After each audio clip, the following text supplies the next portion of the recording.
think we should get started. The first thing on the agenda is the minutes. I have one thing I'd like corrected.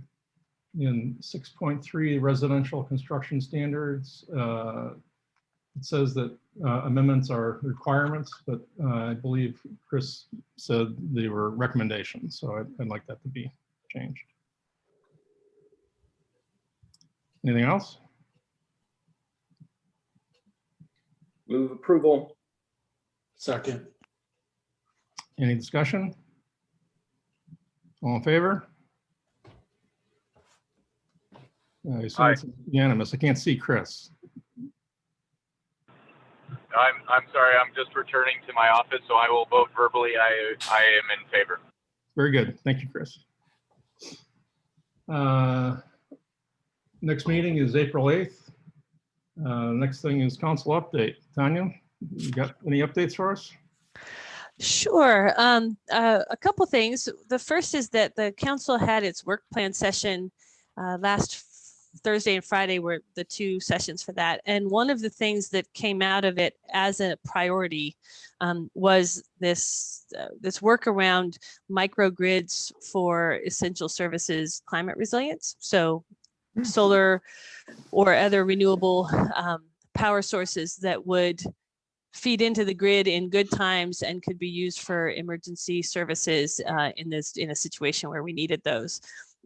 What we essentially did was we had the first day we had staff tell us what all was on their plate. What did they have planned for us through the end of June, through the end of this fiscal year? And then we saw the laundry list sort of everything else that staff is looking at bringing forward to us or is in the works in some fashion between now and the end of 2022. And so we got to get a bit broader perspective of that.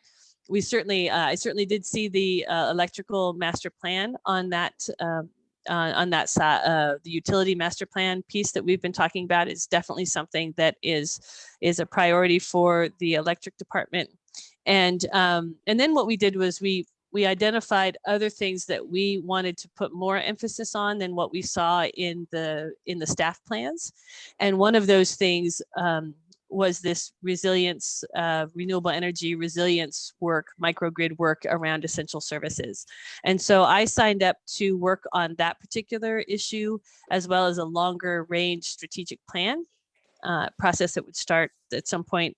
You know, none of this will really get moving until after the budget process is done. But anyway, that was good news. And we also had a conversation with Senator Merkley and his aides. It was primarily around the electric utility and hardening it against wildfire, but we also had a larger conversation around infrastructure. And so I made sure to get in the point there around renewable energy and resilience for essential services, and then just, you know, how can an infrastructure bill in Congress really help us move forward with our climate goals. And so that was a productive conversation we were on with a number of other actual electric utilities. But I think, you know, we're definitely seeing some positive things there. And then in the larger scope, the Congress has passed the what is it? The bill, $1.9 billion or $1 trillion for recovery. And there are some very interesting things in there. I've been looking at the bill in terms of the city, and it looks like there are a number of places where the city might be able to get some of that assistance. It hasn't been available in any of the previous recovery bills. And so so I think that there are some possibilities potentially opening up. We'll have to really pay close attention to what those opportunities are, but that's pretty much where we're at the moment. I think those are all my updates. Okay, thank you. Do you have an announcement? No, I have a question for Tanya. Okay, go ahead.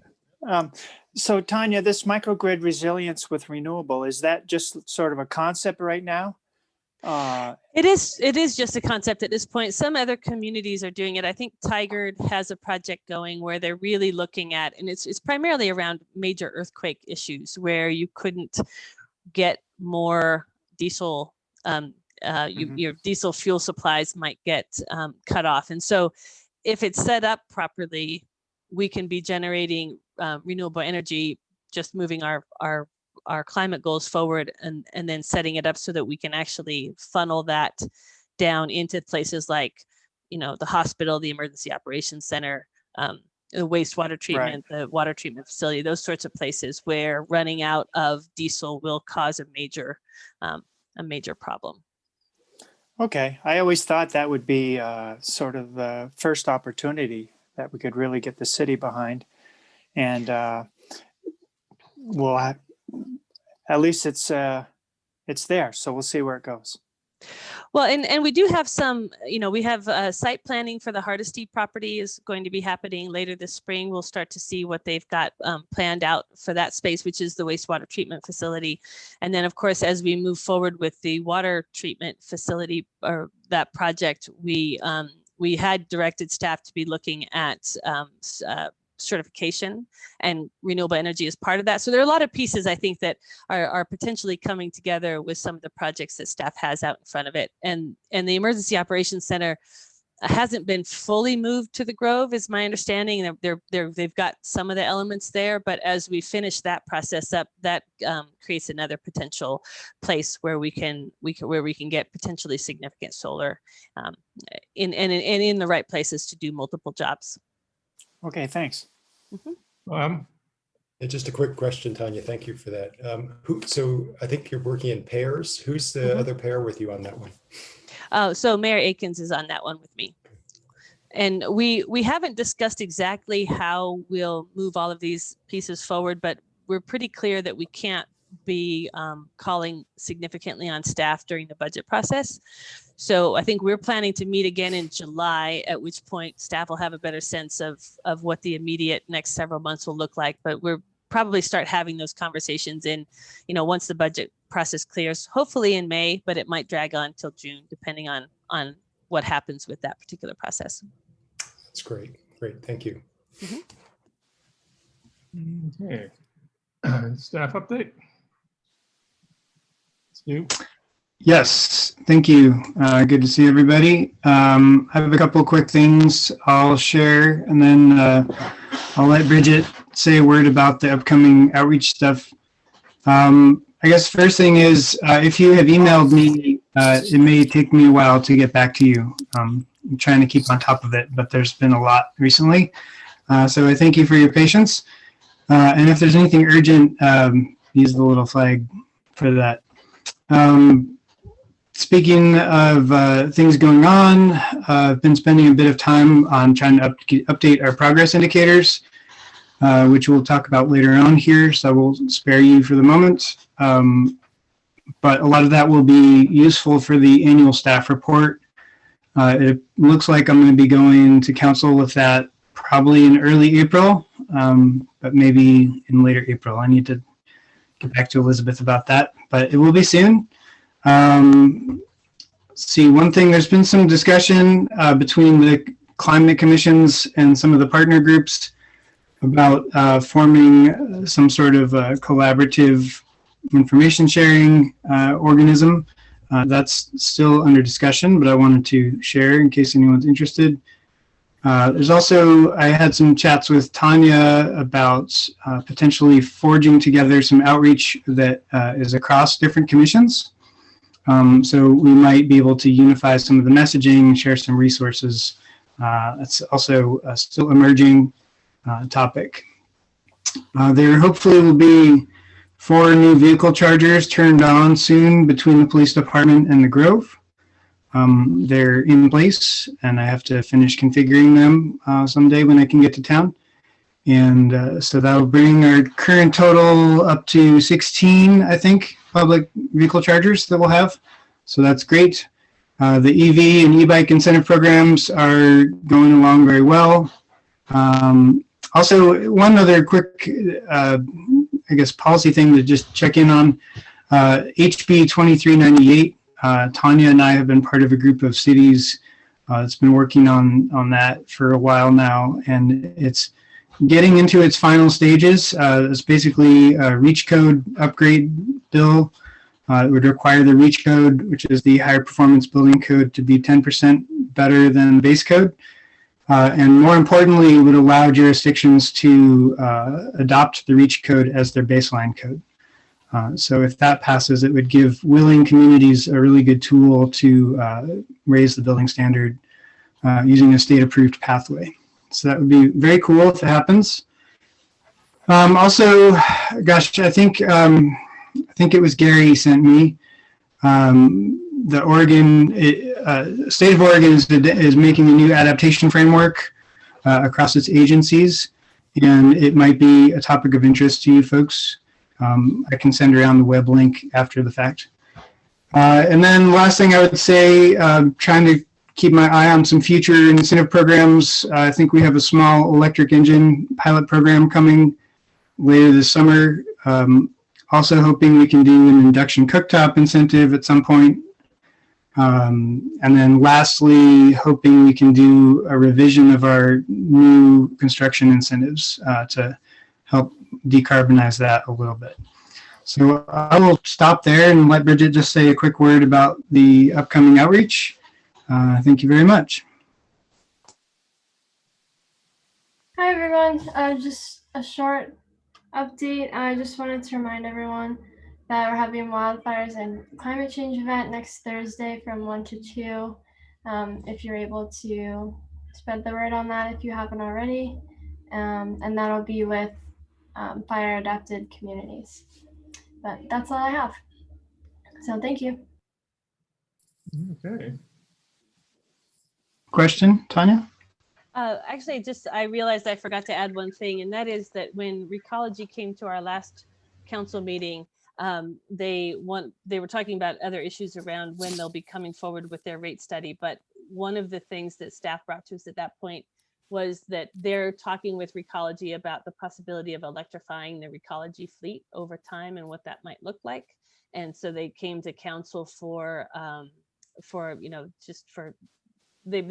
staff typically does that when they're embarking on something to make sure that this is the council's desire for them to work on that process. And we gave them that go ahead. And so I'm hopeful that they'll find some resources and be able to come back to us with a plan for electrifying those trucks.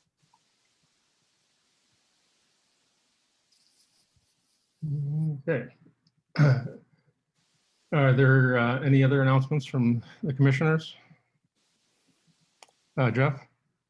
I sat in on DOE's transportation charging infrastructure meeting a couple days ago, and I'll take just 1 minute to hit some of the high points. RMI, that's the Rocky Mountain Institute, projects that Oregon will have 250,000 electric vehicles or ZEVs on the road in 2025. By 2030, 50% of new sales will be electric. And then in 2035, 90% will be electric. The major issues that they're looking at are range anxiety, standardized charging infrastructure, and of course, charging time. And perhaps the most important thing that I saw in this presentation was their conceptual framework. They put actions into 3 different categories: enable, accelerate, and drive. So enable included things like public charging stations and standardizing the infrastructure.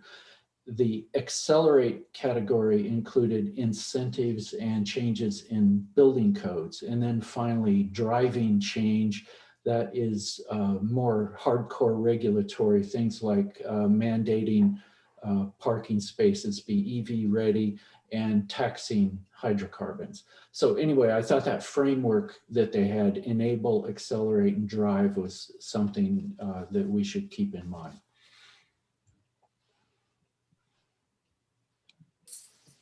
Okay, any other announcements? Seeing any? I have a note here. CCOC was considering an electric garden tool demo day. Stu, do you know anything about that? Yeah, they've been talking with Ashland General Hardware about having a demonstration of electric yard tools. And I have not heard that they pinned down a date.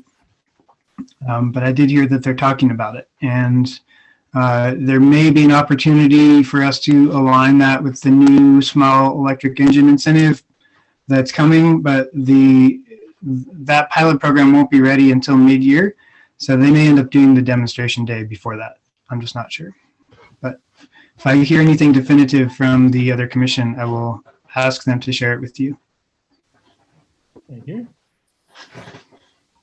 Let's see, public forum. I assume, well, I'm not sure all of you have seen, Lori Kaplan submitted something in writing that was sent to the entire commission.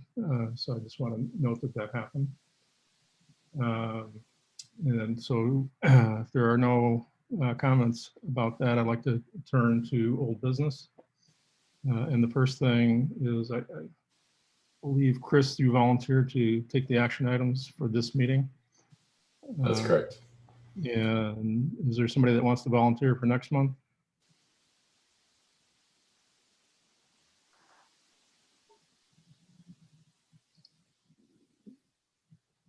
I can't hear you, Jeff, but you raised your hand, so I assume you're volunteering. Yeah, I'd be happy to do it again. Thank you. Commissioner recruitment, is there any new news? Oh, okay. No, I put a little bit of time in the agenda for a policy recommendation process because at the previous meeting, there was a motion CPC recommend to the City Council that it requests the Southern Oregon legislative delegation support the passage of HB 3055. Now, after I formed the agenda, I noticed that Stu had put that on, I assume it was Stu, put it on the consent agenda. So I was going to inquire how this is going to go forward, but now I can advance it to, supposing that it actually is approved by council, what happens after that?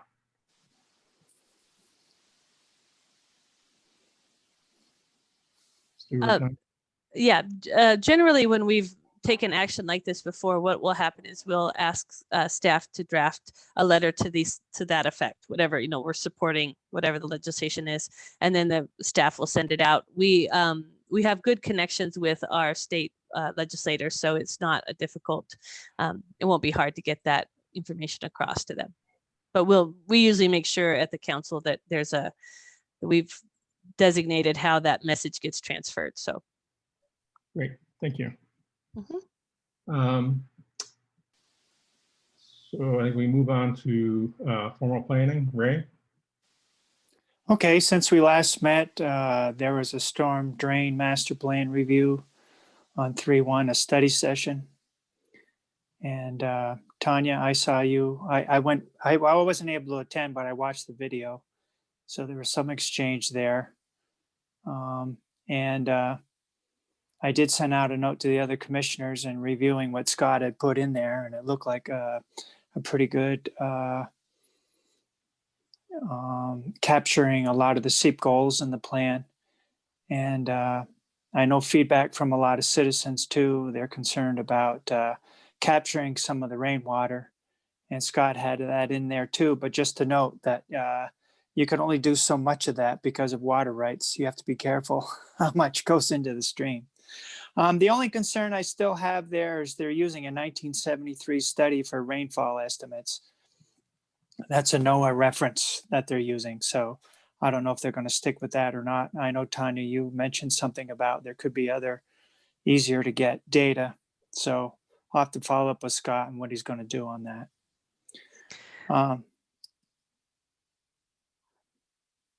Okay. The capital improvement plan program didn't go to council on 3/2 for adoption. It's scheduled for 3/16. Scott did put in there the high level Seep goals in the policy plans and goals supported section. So I think we're good there. And then the TAP plan was next for approval. Scott had to move that out. I think it's taking longer working with the 3 cities. So that's not scheduled till July. And then the last thing here is I know we need some further work to refine a schedule for the electric master plan and the 10-year planning study and all of that. So I'll have to continue to work on that. That's all I had. Bob? Thanks, Ray. I noticed in this capital improvement plan, there was also mention of the facilities, the city facilities plan. There was not a time frame. It's sometime in the next 6 years, I guess. But that's one of the things that's been on our radar. Because Facilities master plan? Facilities master plan.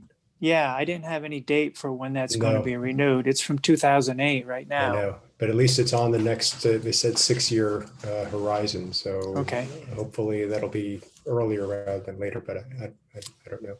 That was just one of the things that was on our list. Yep, it's on our tracking. Okay. Did it, Ray? Yep. Okay.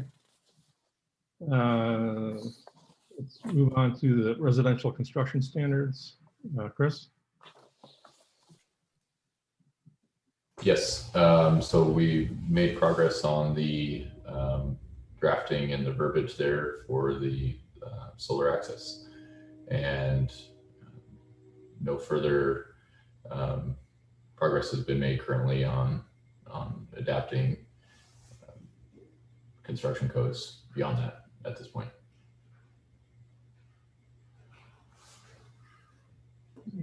So I'm trying to understand what's the status of passing it along, or what's the next step? Well, my understanding is I shared it with Stu. I think Stu took it to Larry Giardino from the city. Larry had a couple of comments on it. I would prefer to just go to planning with it at this point. I don't know, Stu. I think we, in our email discourse, agreed that it would be best for it to come from you rather than myself in that regard. Yeah, I think that's right. And I forwarded this on to them. So it'd be worth probably you circling back with them or me. One thing I wanted to make sure of was that we kept a lot of the language intact from the original 2015 amendment, just because I feel like it'll facilitate its passing rather than trying to introduce, I don't think from a performance basis, we're going to see a great improvement in any of the additional recommendations that came from Larry at this point. I feel like I'd like to keep the original verbiage intact, and I will loop back in and check in with Bill and Maria on that. I guess the only other thing to maybe note about this, just to keep it on the radar, is that the new REACH code does have a solar ready provision in it. And I don't know that they've established what that will be exactly, but it'll be worth reconciling the two before we take anything for a vote.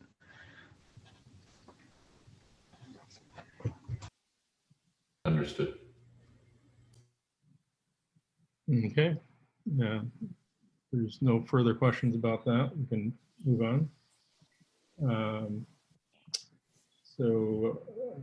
Primary and land use planning and climate change. Gary?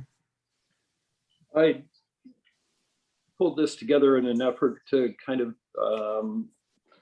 describe how we can integrate climate change issues into the comprehensive plan as a vehicle for basically regulating the built environment. So for instance, the parking standards requiring a certain number to be EV ready or provide EV connection, the potentially solar orientation to the degree that doesn't get dealt with beforehand.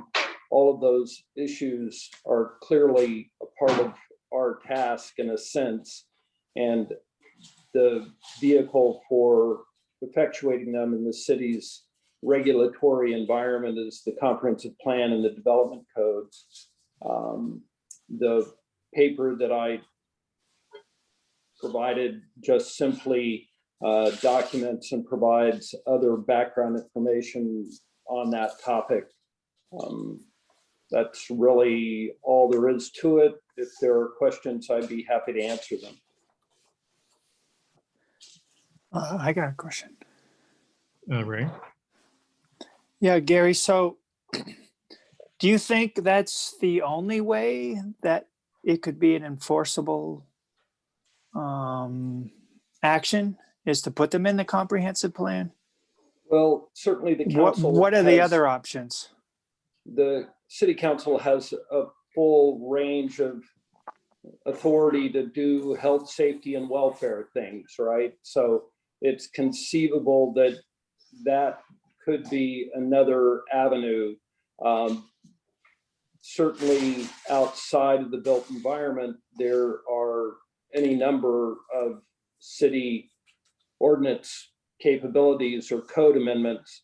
For instance, the blower ordinance being one that potentially would be a part of the city's code, but not its land use code. It would basically be controlled under the nuisance ordinance generally. So there are other avenues that are available, but it's more at a higher policy level than the land use code, because clearly the development process is fairly structured, and putting new code requirements in that structure is, relatively speaking, pretty straightforward, and we can be confident how it's implemented. The other alternatives, I think, are a little bit more complicated just because they don't have as structured of a process, so to speak. Is that what you were looking for? Well, yeah, I'm thinking of the built environment, and we've, got a lot of rules and regulations, and I'm just wondering, it seems like most of them are not in the comp plan. They're someplace else. And I'm just wondering, how would climate action, you gave an example of some things that would be put in the comprehensive plan. I don't know. I'm just trying to understand how it would work and how it would be best enforced. That you have to do things this way, or take this into account, take climate adaptation into account. Well, certainly as far as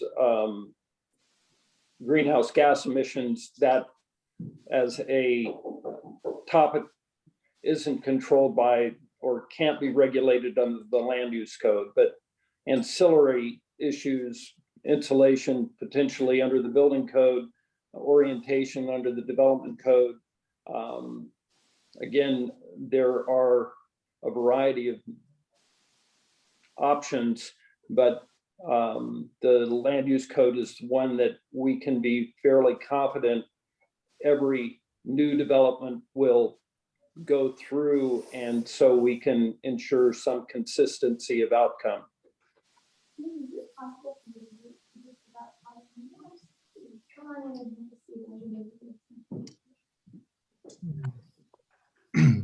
Tanya? So I guess my question, Gary, is just with this information, am I understanding it correctly that you're suggesting that we, of course, participate in any of the comprehensive plan elements that are coming up for review, but in the meantime, we work primarily through the code system at the city? Is that how I'm understanding this primer and the information you're bringing forward? I think to the degree that we can advance code amendments that complement the existing comprehensive plan, as Chris is doing, for instance, with the PV Ready ordinance, we will be well served and can move rather easily through that process. If as we have been told, our initiatives require a change in the comprehensive plan or a rewrite of an existing element, what have you, that provides, or that is a substantial barrier to moving forward insofar as the city doesn't frequently update those and actually has no plans to update them. One of the examples that I think, one of the areas that I think we should be trying to position ourselves for in terms of creating a revised element is the energy element. Once the electric master plan is completed, we need to be moving through that and amending the energy element to incorporate those provisions that I hope at least are identified in the electric master plan that we can regulate or effectuate through the development code and the comprehensive plan. I can't speak specifically to any of those insofar as I have no real insight into what the electrical master plan might provide for, but to the degree that it does include policy initiatives, those policy initiatives might properly be incorporated into an energy element, which then could influence and provide for amendments to the development code. Thank you. Gary, in the context of land use planning, have you seen like a top 10 or top 20 list of actions or say building code changes that would have the most impact? I mean, where do you start? The devil's in the details. Well, one of the things that, insofar as I'm working on the transportation section of our implementation plan, there seems to be a whole raft of initiatives that we could conceivably embody within the updated transportation system plan that would have a fairly significant impact on transportation, which accounts for upwards of 25% of the total emissions if you include the built emissions that every vehicle has within it itself, kind of the upstream emissions of transportation, if you will. So that would be one. Coincidentally, it's scheduled for update sometime in the near term. So I think that probably is our best opportunity. Is that right? 311? Yeah, hopefully. Any other questions or ideas?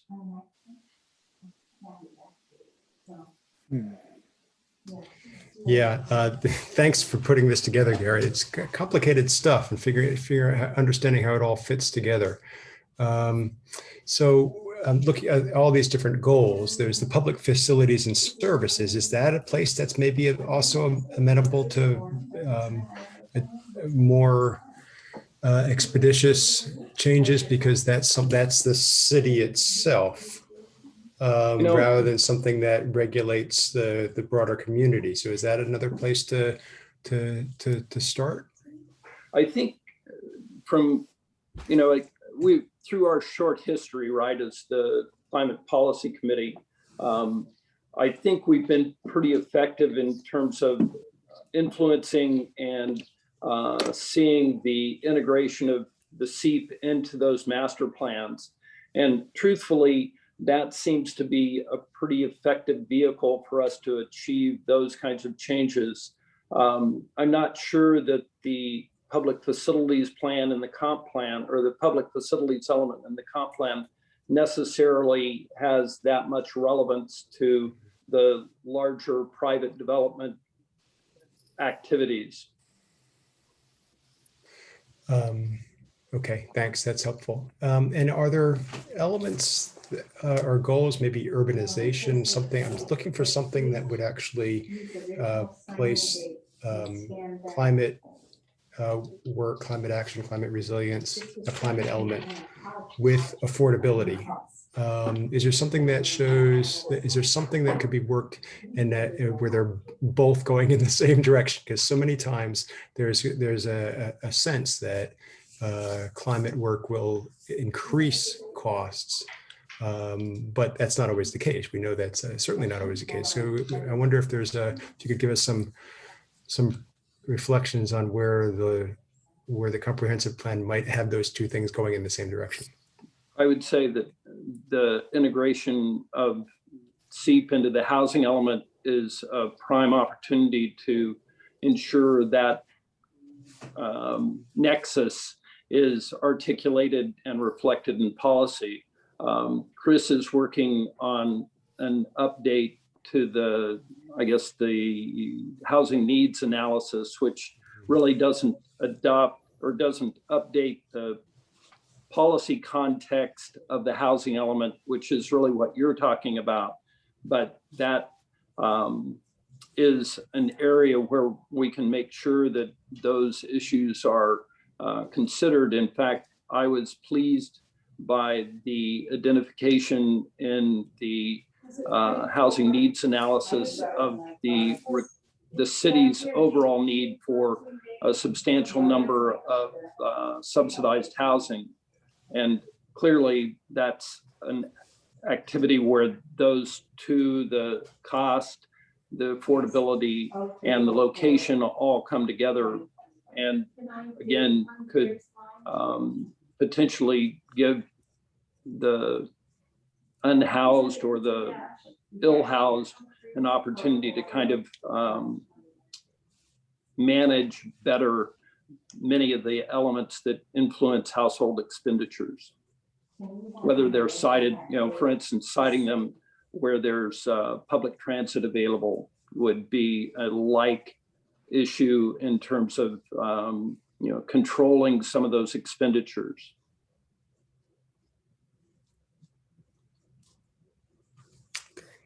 Thank you. Yeah.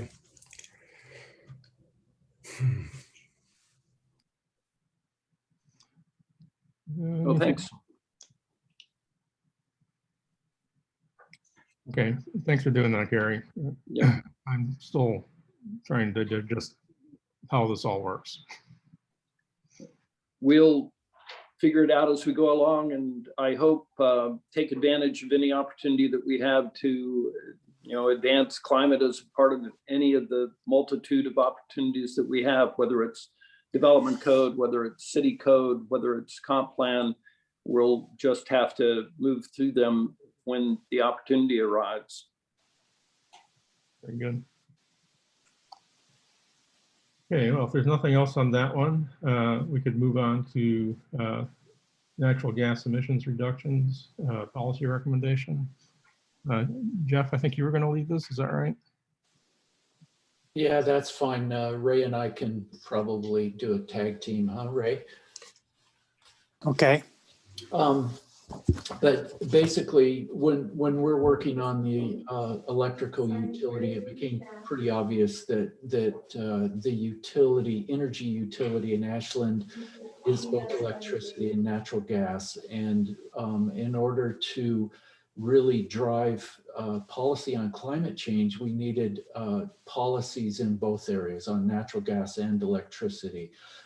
So we spent a little bit of time looking at what's currently going on in Ashland. We've talked with Avista in the past, and we did some research on what other cities around, especially the West, in the Pacific Northwest and California, are doing with respect to natural gas. So I'm not going to read it, but basically our proposal is that CPC work with city staff to develop a policy on natural gas and the natural gas usage. And we, on the handout that we gave you, there's a list of action items that we lifted from Eugene. And this is a somewhat extreme example where they are trying to drive rapid change away from fossil natural gas to renewable gas and electricity. So Ray, would you like to add something to that? Yeah, I mean, those were given as examples of things that we might want to consider in our policy.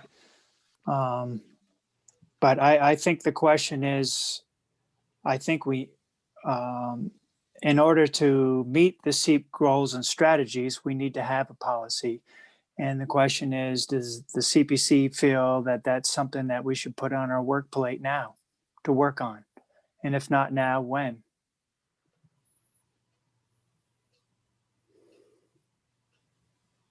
Gary?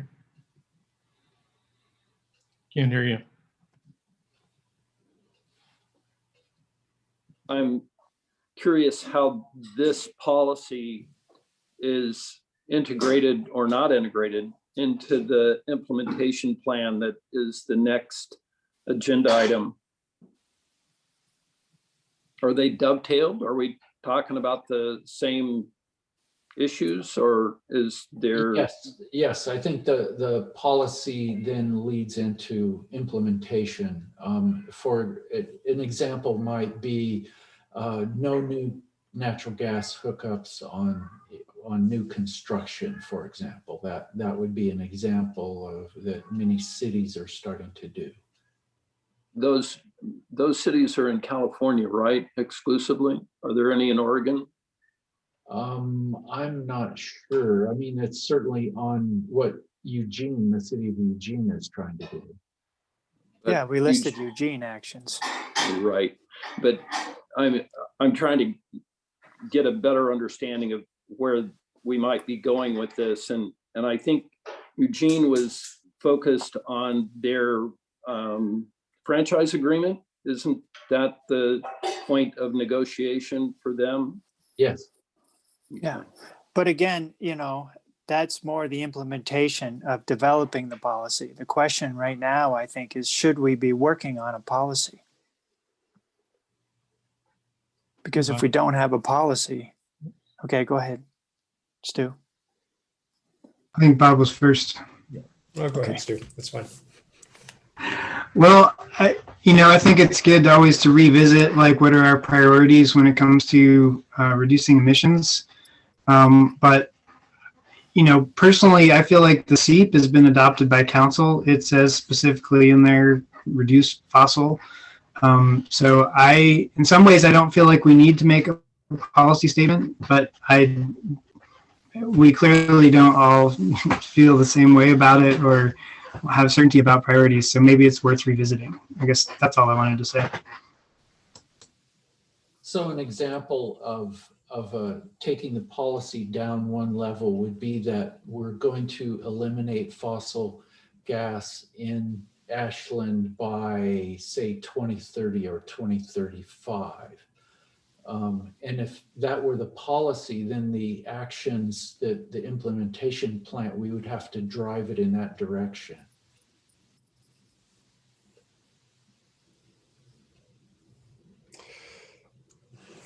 Yeah. Bob. Yeah, thanks. I mean, I think there's a sequencing issue, and we're talking about policy and then implementation of the policy. I think they're actually a little bit more entangled than that, because part of a policy development process requires, well, there's an implementation of a policy development process, perhaps, which involves, I think, some of what we talked about in the last meeting, where Julian came forward and talked about just engaging the community of Ashland so that a policy could go to council with broad support from the community. So it seems to me that we could be working towards a policy. I feel a little nervous about front-loading the policy and then saying, well, then once we've got the policy, then we'll work on all of these other things. I think it's actually in some sense, it's the other way around. I think there's Bob, one. I think you're right that just plan to develop a policy doesn't say how you're going to do it. Okay. And I think you're describing how you would do it. Maybe you'd get public input first, and then you would do this and do this. But see, you're working on developing a policy. So. Okay. You're right. It's not that you say this is where Ashland's going to go and now you got to go do it. No. Okay. We have to understand what the community needs are and where we want to go as a community and a city. That's helpful. So I think in a sense that I think that maybe that answers the question that Gary put forward earlier about what's the relationship of the policy to the implementation. In fact, they are working hand in hand. It's not sequential in the sense that there's the policy and the implementation. There's the whole process.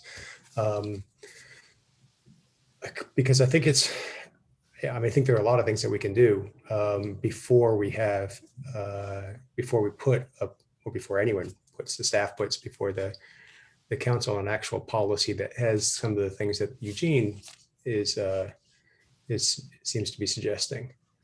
Bob, for planning purposes, if you're developing a forecast for electricity demand and demand growth in Ashland over the next 20 years, you have to know what's going to happen with fossil gas. And that's, you know, it's a chicken egg kind of thing. We need, once we have a policy in place, then we can put plans in place to meet the policy.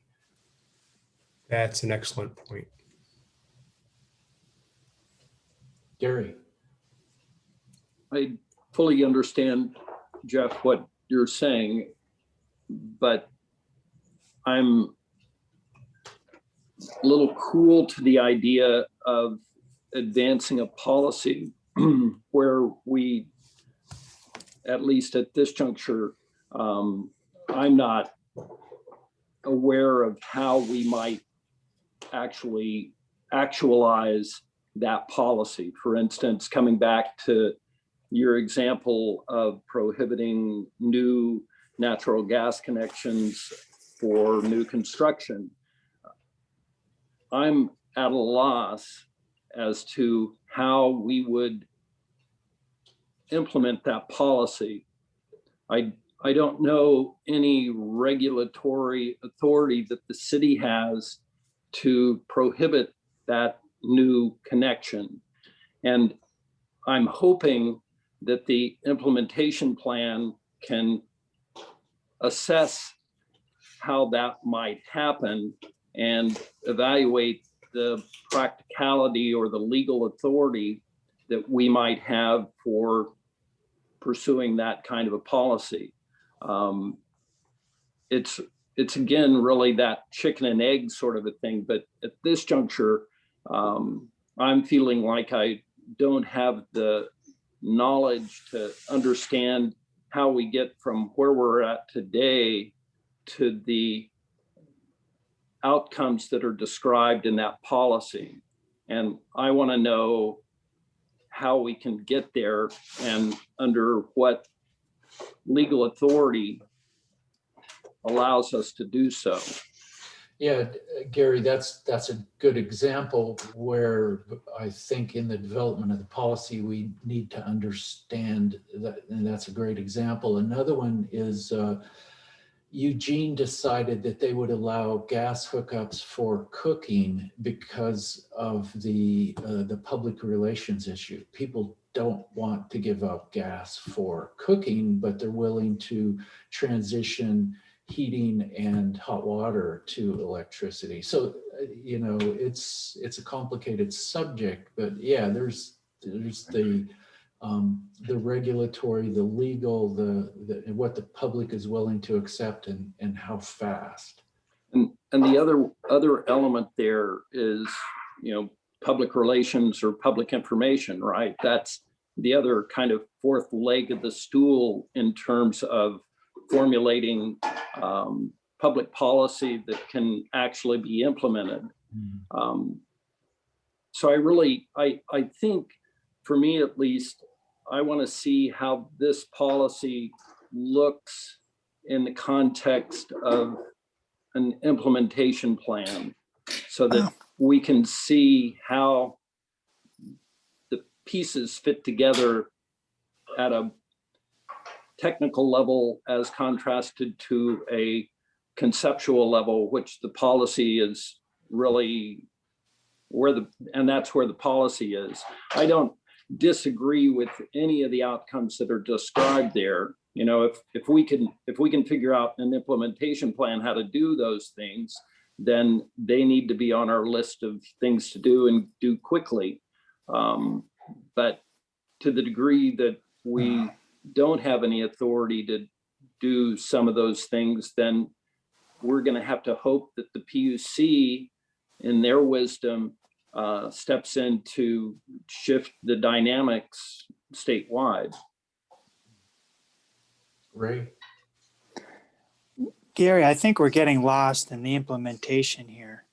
I mean, we have a policy of reducing greenhouse gas emissions in our Seep by 2050 to net zero. It doesn't say how we get there. There are suggestions, but that's our policy, and that's why we're working on it. You could have a gas policy like that too. Our goal is to, now, that doesn't say you can't have it right now, but that's our goal. So when people say, okay, as part of enacting their Seep, they have a policy or a goal of reducing our natural gas use to meet our emissions goals. All right. And you can start out simple with incentives. There are many problems when you start prohibiting things. I mean, you know, we see the problems Eugene's running into. We see problems other cities and states are running into. And the policy may also be, if we want to continue using it, we want the fuel to be cleaner than what we're getting now. Sure. All We're right. not saying when it's going to happen, but that's what we want to see as a city. Tonya, maybe you could comment on how best to develop policy, and then that leads into implementation. But how do you get started? Well, I have a couple of thoughts anyway. And one is that, you know, when we look at this work, it's clear that we have to address the use of natural gas, at least in its current configuration, how it's produced. And part of that is, it's interesting, it kind of aligns with the conversation happening in the Wildfire Safety Commission, which is, you know, at least going forward, let's not make the problem worse, right? Let's not keep adding natural gas infrastructure where we don't need it. And I think that that's an important part of all of this. At some point, there's going to have to be a transition, and to what extent is it incentivized, and to what extent is it driven by regulation is a question. I don't know the mechanisms at the city that are available to limit installation of new fossil fuel infrastructure in terms of development. I don't know where those options are. I don't know if that's a huge lift, if it's an impossible lift, if it's really just a matter of public perception and, you know, what the public's willing to manage and handle. So I think maybe that's one of the first questions that I would ask is, you know, what are the avenues by which a policy could travel, just the technical avenues through which it could travel? Do we have some options to work with? And then if we do, from my perspective as a counselor, one of the things that's most important to me is that we come to the optimal solution.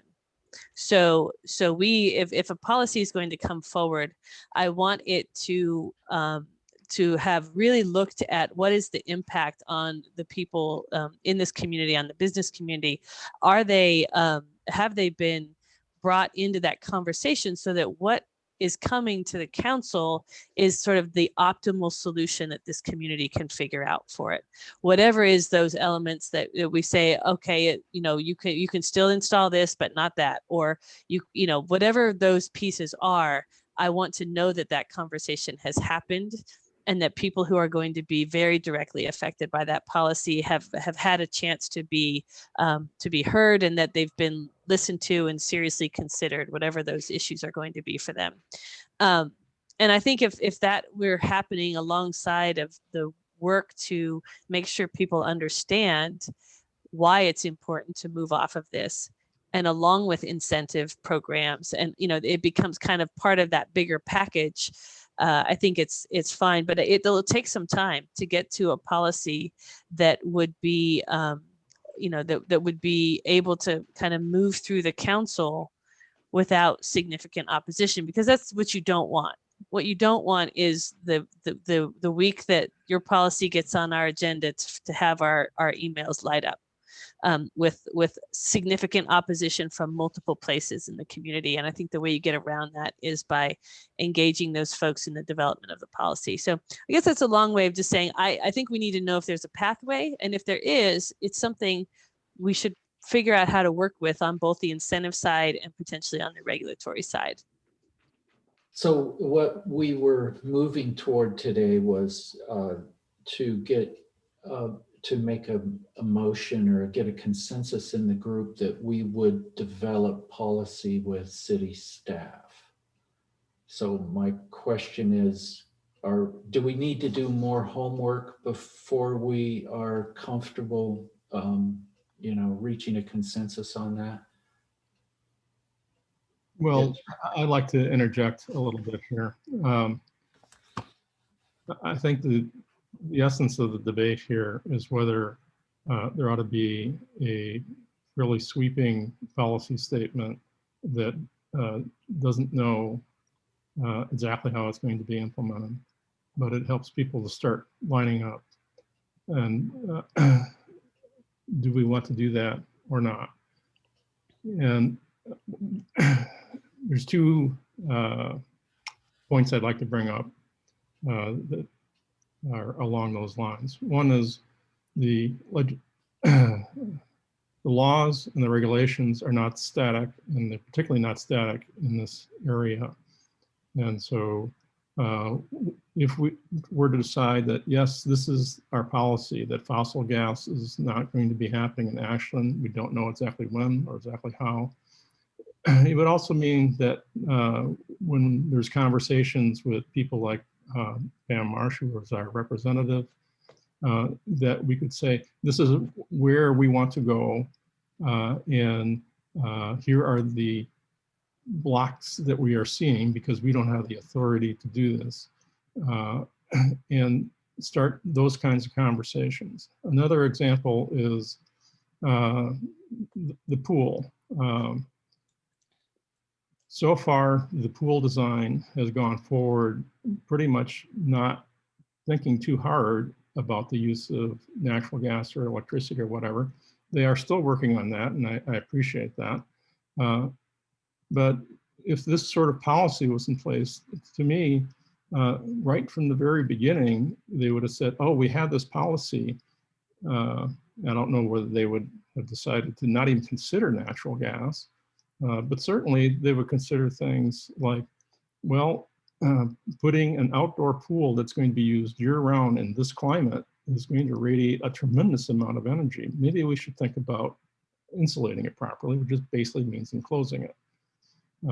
So far, there hasn't been any effort put into that. I don't know whether they presumed it was just too expensive or they wanted it to be outside or what, but having gone through the documentation, there's no justification for why that option was not explored. And I would think that this kind of policy in place, it would influence that kind of project. And because I really like for CPC not to be reacting to projects that are coming along and getting behind the game. It would be much better for us to be ahead of the game and say, well, this is where we're going. And so I hate to pick on the pool because I personally want to see that pool built, but it's what's up as an example right now. And so anyway, I'm starting to belabor it. I'll just stop. Muted. Ray, you're muted. What about policy versus goal?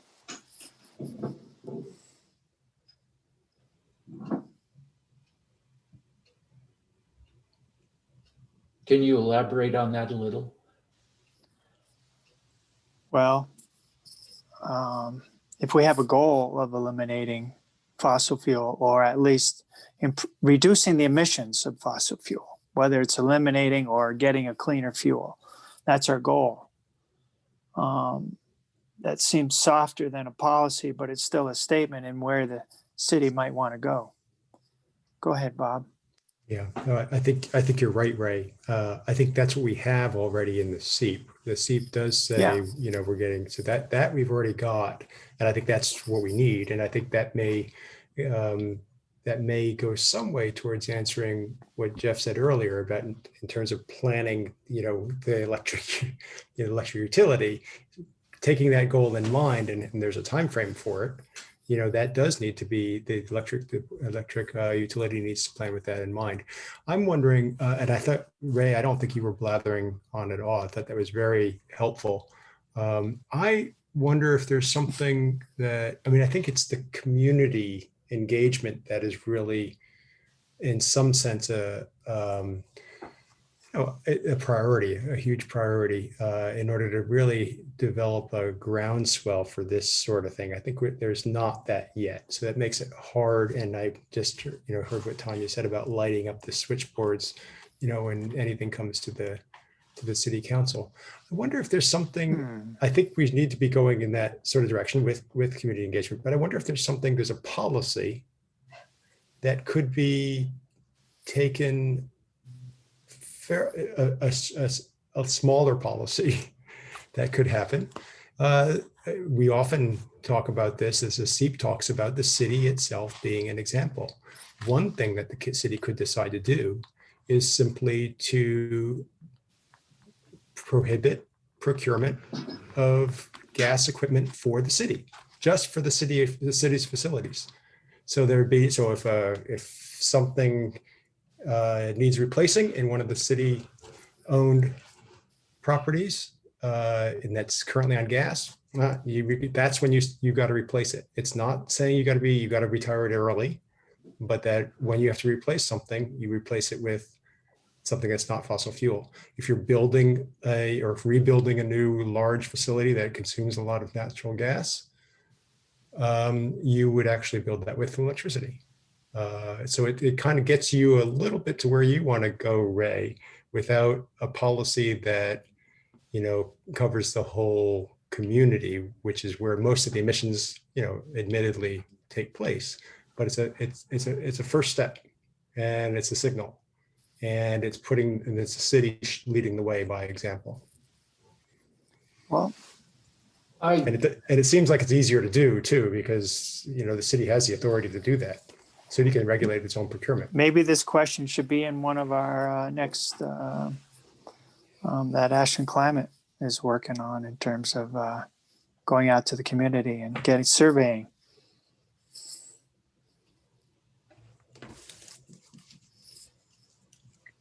Yeah, Go ahead. Oh, go ahead, Stu. So we actually have already made some city policies, internal admin policies to that effect. Policy is great to have. That doesn't mean it always happens, particularly when we continue having, insecure city administrator manager oversight, because it's switched over a bunch of times since I've been here. But we do have two policies already on the books from 2018, one for facilities to cease use of fossil fuel unless, absolutely needed. And the other one is for fleet and for equipment. Similar thing. Now, that doesn't mean that because we have a City of Ashland policy that Parks and Rec Commission is beholden to them. So you can only take it so far. But for the City of Ashland, we do have that. It hasn't been tested dramatically yet, and it's hard to say whether the pool falls underneath that. I'm not the one to determine that. Yeah, Can I follow up on that question? Because it's an excellent point. I didn't realize that there already were those city procedures.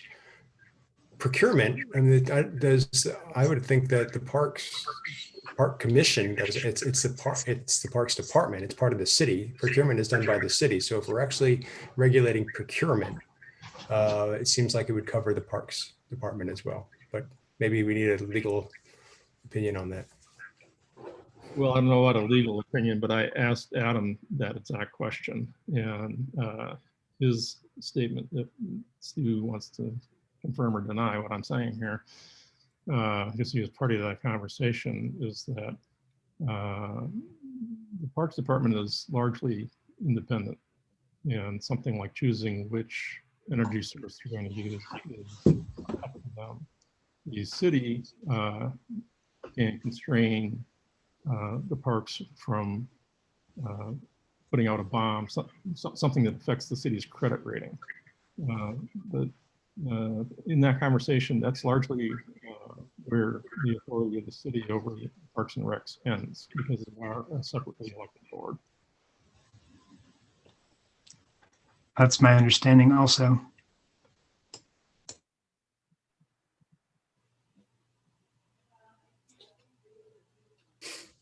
But, you know, we'd be happy to offer our policy as a template. Yeah, Gary, you got your hand up. But you're muted. But you're muted. You're muted. Yeah, thank you. There was noise in my house. So anyway, would everyone be amenable to postponing action on the policy side of this in anticipation of the implementation plan, providing the kind of nuts and bolts of how to get to this policy? I think the things that are articulated in the policy are ones that inevitably will have to be a part of the implementation plan in order to achieve the goal of the Seep. We aren't going to get to the Seep goal without changing the use of natural gas. So I'm really interested to see how that implementation plan gets us to where this policy anticipates that we'll be. That way, we'll have an understanding of how far we're going to be able to get.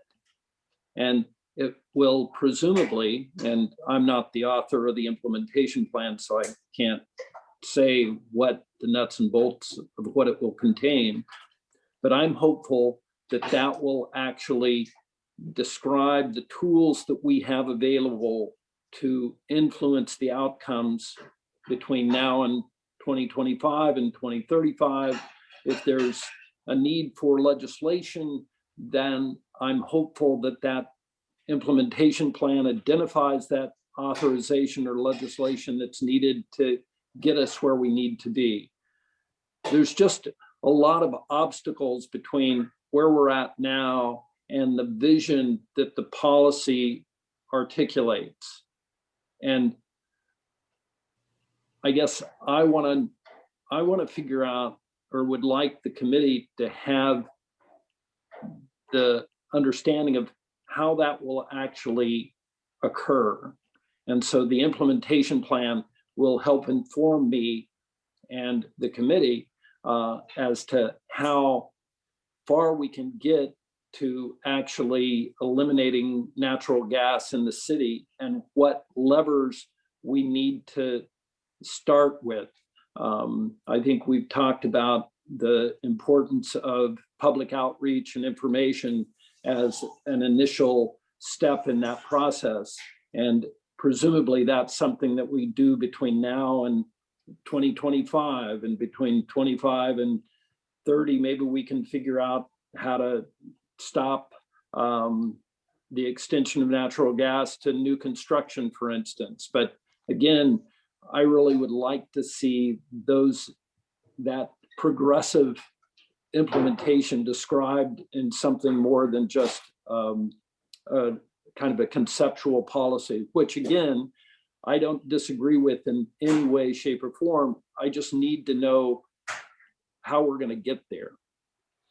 So one of the ways that we can get there is to follow the lead of other cities. There's more or less 40 cities on the West Coast that are moving in this direction. And that means we're lagging a little bit behind the leaders for sure, but that's a perfectly rational and sound approach, is that we tuck in behind Eugene and Corvallis and what other Oregon cities are implementing plans or policies in this area. So if that's the consensus, that's okay. We'll follow their lead if that's what you all want to do. Yeah, Ray. You're muted, Ray. Some of us who went to the Avista session, this was one of their breakouts. And so it's not just the city of Ashland, there is state as part of the executive order. Avista is already looking at, we need to reduce our emissions. It isn't through reducing their customer base, they're looking more at cleaner fuel. So this is going to happen one way or another. And so I think your recommendation of looking at what other cities are doing along with what the state is asking for as well will help us develop our policy. So it's not like we're standing out alone doing this.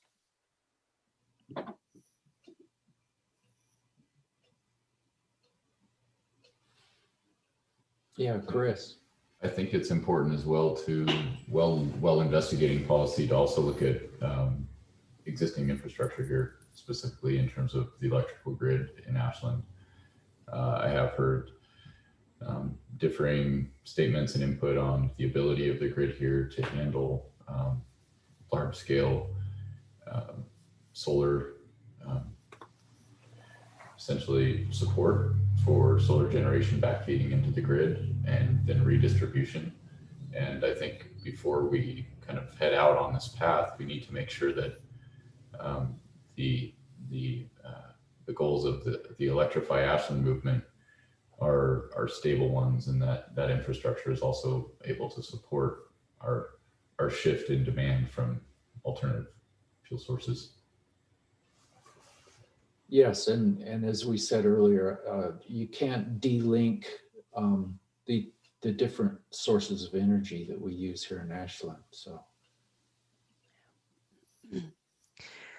Perhaps, I mean, just to follow up on that, then maybe part of our policy here is a research or an investigation arm as well into the capacity of the Ashland Municipal Utility in tandem. Let's imagine that'll be part of our 10-year plan refresh. And some of that's already happened with some of the local solar proposals.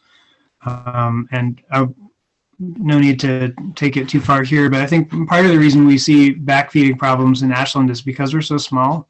It doesn't take much to start pushing it back out into Pacific Power Grid, and that's where it can be problematic for us.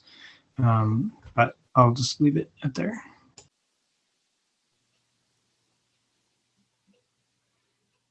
Yeah, I was one on that idea with Chris. Thanks for that. And that's actually that your line was, or the concern that you expressed was exactly the line that Avista took in that integrated resource plan exercise. Is, oh no, you're going to end up using more gas in order to power generation facilities. If you ban actual gas for cooking in furnaces and hot water.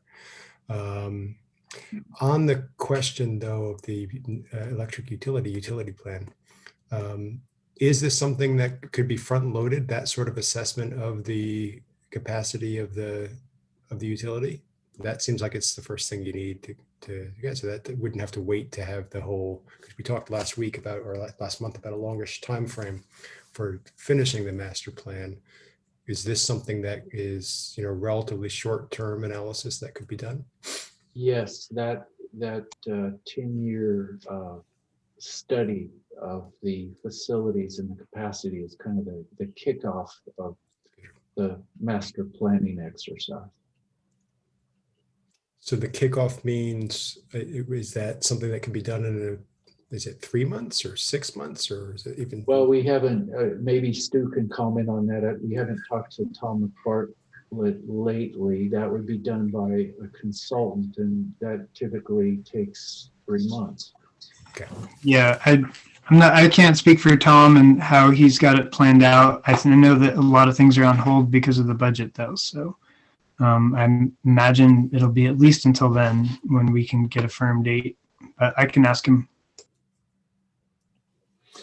So if maybe Rick, you could follow up, but I could try summarizing the results of this discussion by saying that we will continue to do work in this area by looking at what other cities are doing, look at their policies and their implementation plans, and then periodically, maybe every couple months, bring that back to this group for, and when we think we're ready to set policy in the area. Is that, Rick, would you agree with that? I think that's one reasonable outcome of this discussion.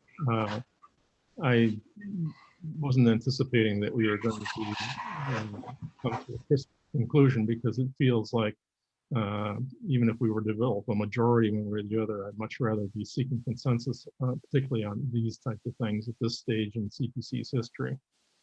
And so I feel there's still a fundamental issue between making a policy statement that's along the lines of something you'd hear when the news comes on. You say, and the Biden administration has the policy of blah, blah, blah. And it's frequently an aspirational thing. I mean, they're trying to clean up the grid by 2035.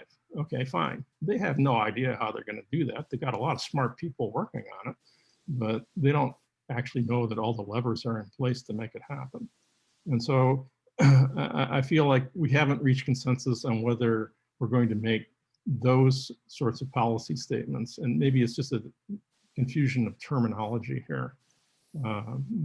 If we were to substitute the word goal for policy, and the newscaster says the goal is to clean up the electric grid by 2035. I certainly don't want to get caught up in those sort of definitional things and spend a lot of time working on that. But I do think it is important for the city to take a fairly firm stance, and maybe what's already in the Seep is good enough, that fossil gas, its days are numbered. And when people are making decisions, not just the city, but other citizens as well, about what kind of appliance they're going to buy when their current one breaks, that they're running a risk that appliance that they're buying, if it's gas, at minimum, their costs are going to go up a lot as other people reduce their gas usage. And it may get to the point where before the end of the service life on that piece of equipment is after, when there really is a compulsory policy. So I think there's a good argument to be made for making a strong statement, whether you want to call it a policy or a goal or whatever it is, so that people understand where the city is going, not just as a government, but as a community, and responds accordingly.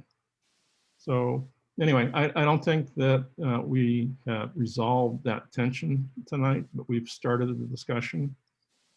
And I'm okay, I don't know about Jeff or Ray, with saying, okay, we've started the conversation. And Jeff, what you suggested about going and researching with the other communities, both within and without Oregon, probably bringing back exactly what the Seep says, so that we're not trying to drive something that we don't really need to. That if those are the actions that were taken away from this discussion, I'd be happy with it, but I want to understand whether the whole commission is okay with that.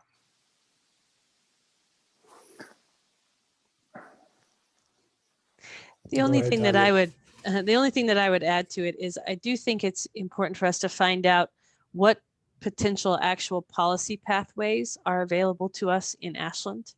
I think we can learn some things from maybe what Eugene's got, what they've gotten through so far, but we should, I think that that's critical information for us to know where to put our energy as a commission, to know what pathways exist. If we did want to go down and start to say what can and can't be installed, and I think that's a basic question to just add to the research list.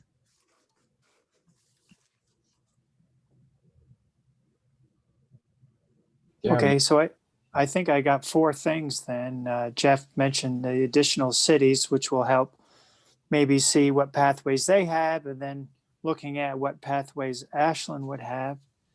We need some public input or comment. We need to understand what the timeline would be to have a grid to replace the energy that is currently supported by fossil fuel. And so I think that's enough for us to go off and work on in the meantime, I think. For months, yes. Yeah.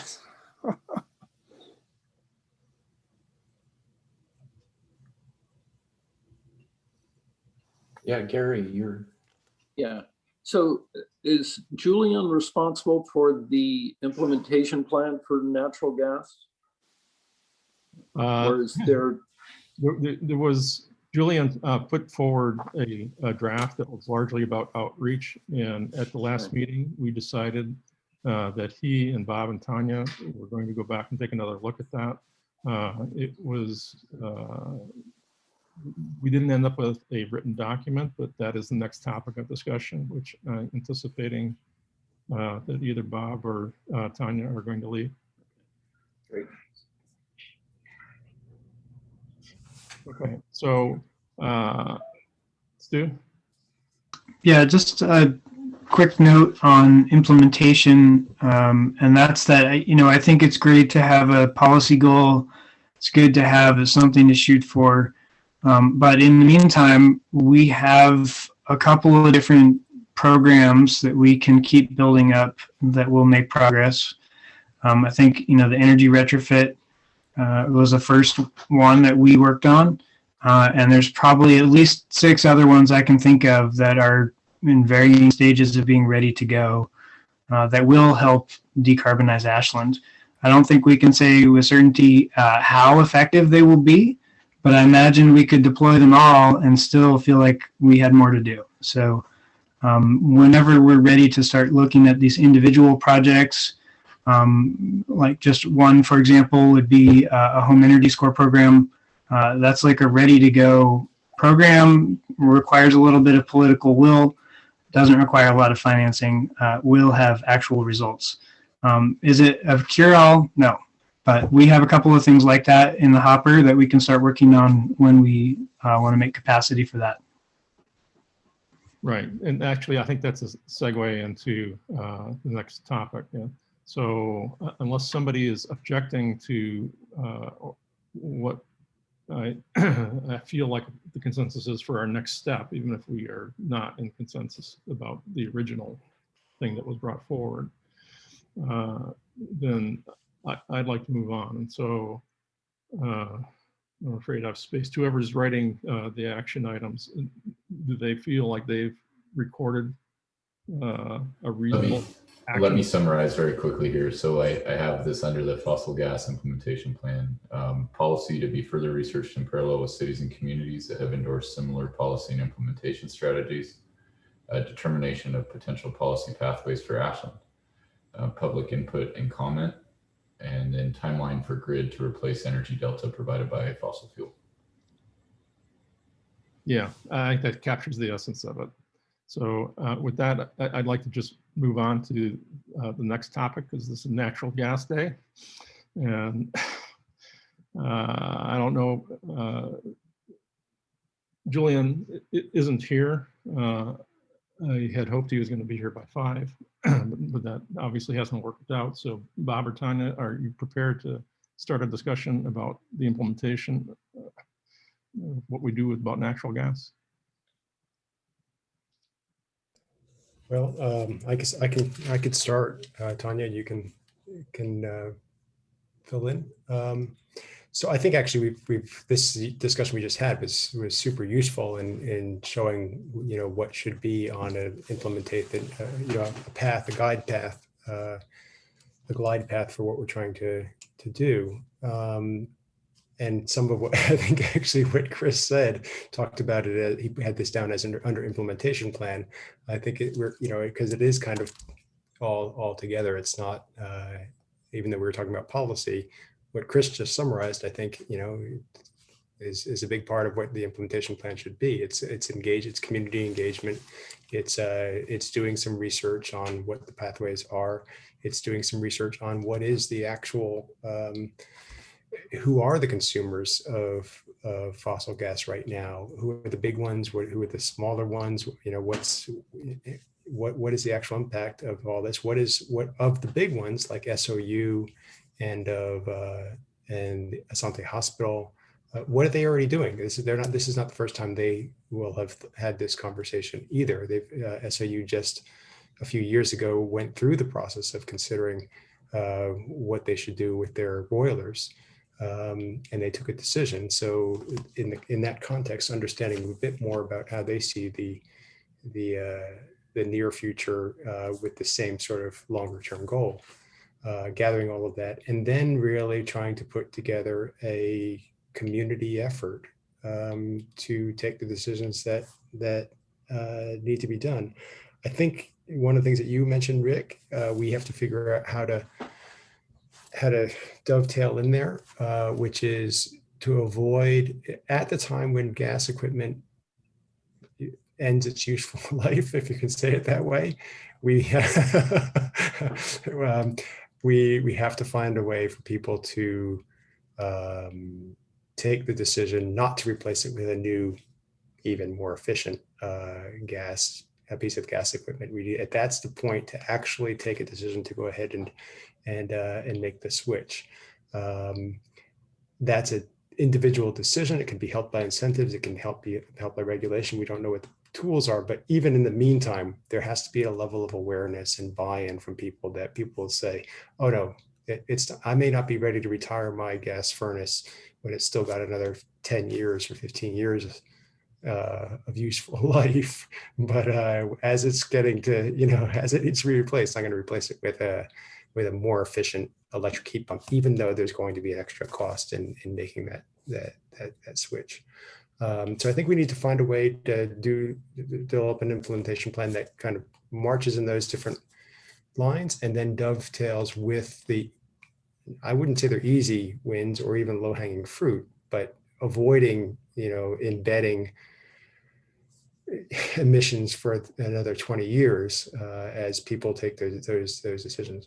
I think the same thing goes for new construction, figuring out how to work with developers so that developers will decide not to offer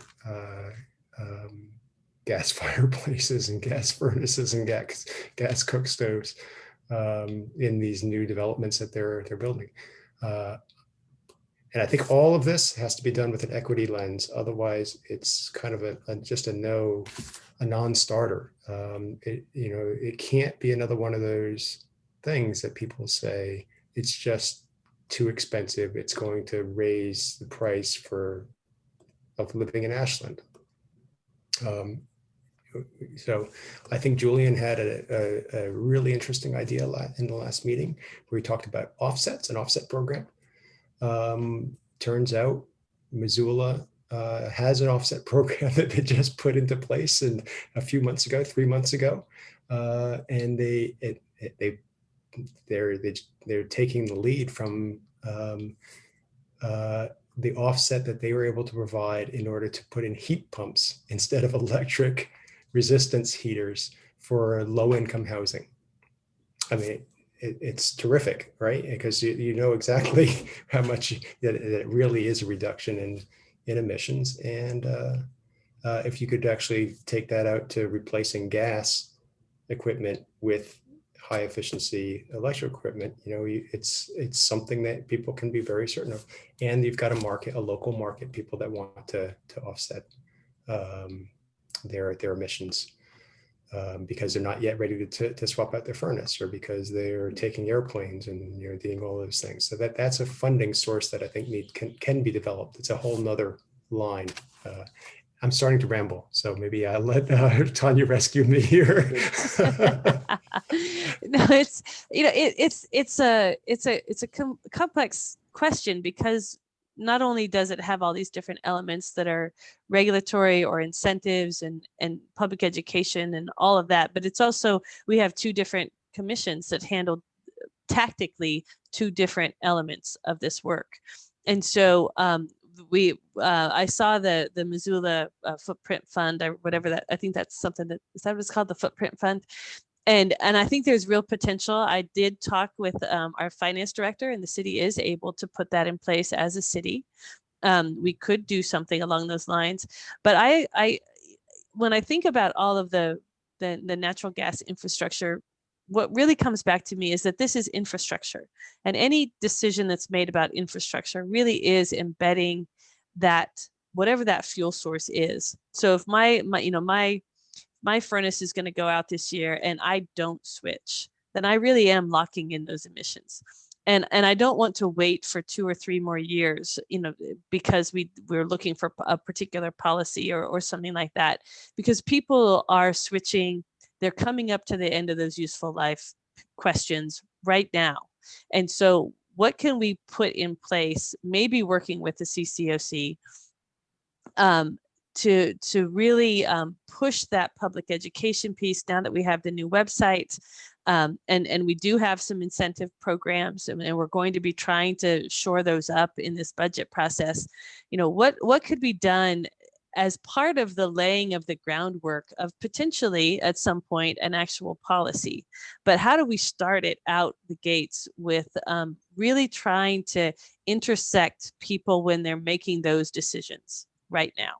And then grow it out from there into potentially conversations with developers, and get out ahead of that new construction element, right? And kind of connect the pieces together. But to me, that's when we talk about implementation, it's engagement kind of all the way through. It's engagement on the incentive side, it's engagement on the education side, and then if we decide at some point that we need regulatory policies, then there's engagement around developing what those policies should look like. And so that's what it's, as we've been going through these conversations, I've been trying to sort of track, where are we right now? What might those next steps be to really intersect those decisions?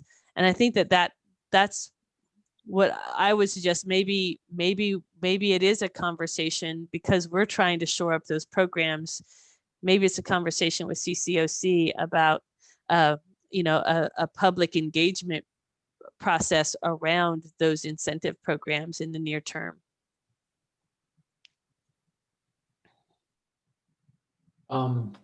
Question. I think we need to understand, or better understand, the relative economics in Ashland of electricity versus gas. I know the city takes 25% of the electric bill that goes to fund city services and so on. And we have 5%, I think, franchise fee on Avista. And I'd like to better understand the economics, because if we can, use money from fossil gas to fund the transition, that would be a great thing. On that, Jeff, I think on my bill, which is, I'm assuming not going to have a bill, it says 2% franchise fee. So I think that's at least what shows on my bill. I'm not sure what goes into the city's coffers. The city makes, I think, about, last I saw, was about $300,000 total annual in at least franchise. Is that right, Stu? Something like that. It's in the ballpark. I think oh, sorry, go ahead. And where I understand it's not, that's regulated. The franchises of franchise, it can't just be increased. It could be increased a bit, but it can't approximate the 25% tax that the city places on its own electricity. Yeah, I was curious about that, because the city of Eugene was indeed increasing their franchise fee on Northwest Power. That was part of the negotiation. So, yeah, I've done a little bit of research on this, and I'd like to report on it. Northwest Natural Gas is the Eugene supplier. And one of the bones of contention when they were trying to use their franchise fee to fund things besides basically, my understanding is the basic purpose of the franchise fee is a bulk purchase of permits to open the streets. That's my not very well researched, but that's my conclusion from what I've heard so far. And if the franchise agreement, which is about to lapse in Eugene, what that means is that every time Northwest Natural needs to go on the street to make a connection or to fix something, or whatever, they now have to go to the permit counter in Eugene and get a permit, pay for it, and go do the work. And so if my assessment is correct, and we ought to research and see if it is, there's a limit to where you can set this franchise fee, beyond which the gas utility will just say, we'll just pay the retail rates and it'll be slower and it'll be more expensive and it'll annoy all the customers and yada, yada, yada. But that's my current understanding of what's going on in Eugene. And so contacting the folks on both sides up in Eugene and finding out what the truth of that is and really where these negotiations are going, I think would be very informative for what we're doing here in Ashland. Oh, and I also did some research several years ago, so it's a little bit stale. The franchise fee vary. There's actually a website that lists them all across the state of Oregon. And my not very good recollection is they vary from something like 1.5% to 7%, and I have no idea how they justify those variations. But that is an interesting set of data that is probably worth looking at as well. Okay, I'll volunteer to take an action item to take a closer look at what's going on in Eugene vis-a-vis the franchise fee. And maybe also, Jeff, if you would add, if you would agree to add to that, just what is the regulation of the franchise fee? Because I assume it's got to be Public Utilities Commission driven. Okay, I'll as well. Take a look at that.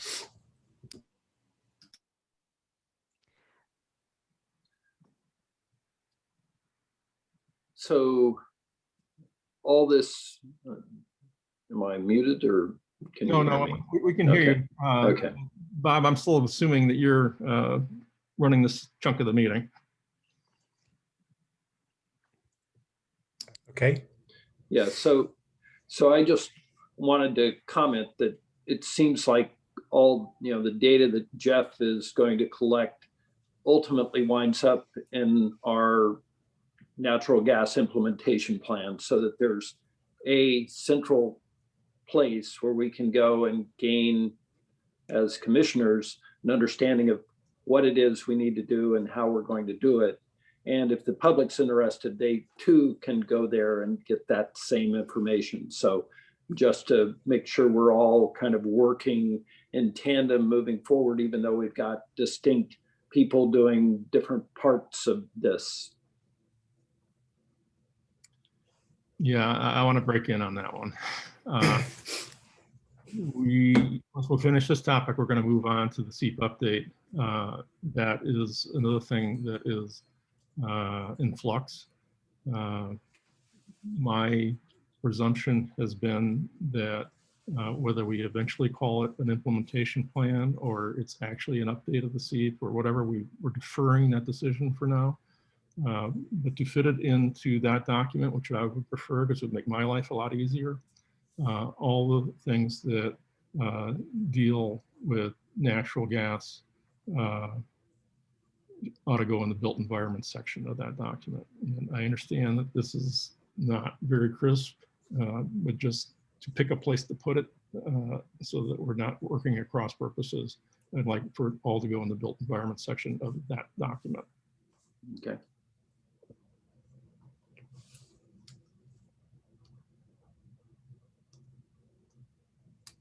So I will try to take the approach that Gary did and basically put together a short white paper so people can see what what we found. And then that, as you know, Chris or someone can take that into the Seep or bits and pieces of it as needed. Hi, Tanya, you had your hand up. Thanks. Jeff. Yeah, thank you, Bob. So in terms of the programs that we're trying to shore up now, the incentive programs and getting information out about those, is there any action items that we should flag around that, or do we need to be working through the budget process and the shoring up process first before we potentially talk to the CCOC about, you know, how do we have that conversation with the larger community around natural gas and what's available to help people? Yeah, that's really complicated right now because there's at least 3 different efforts that I know of that are trying to provide unified policy setting and messaging. And I don't think that it is ripe for discussion during a CPC meeting just yet. So I'd like to take that offline, but I particularly planning to reach out to you, Tanya.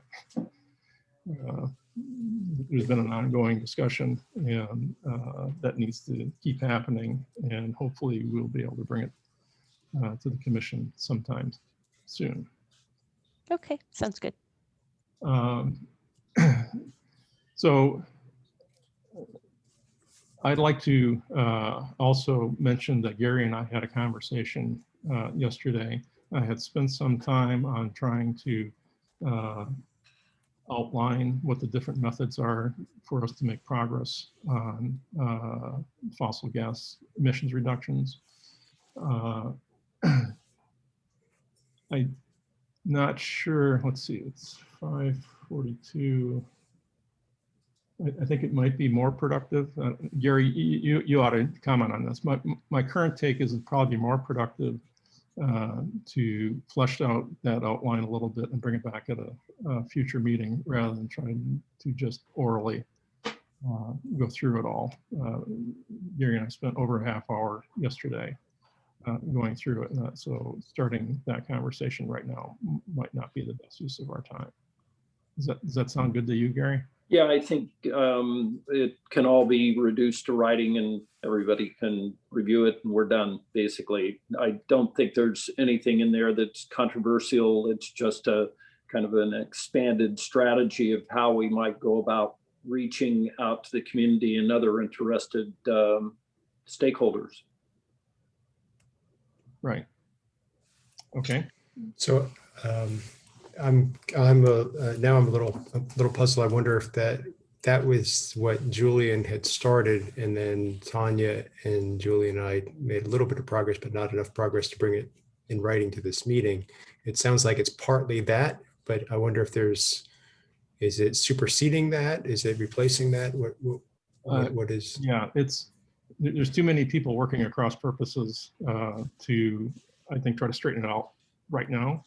And so I think I'm currently party to whatever's been written, unless there's something that Julian, Tanya, and Bob wrote that just didn't make it to me. There is.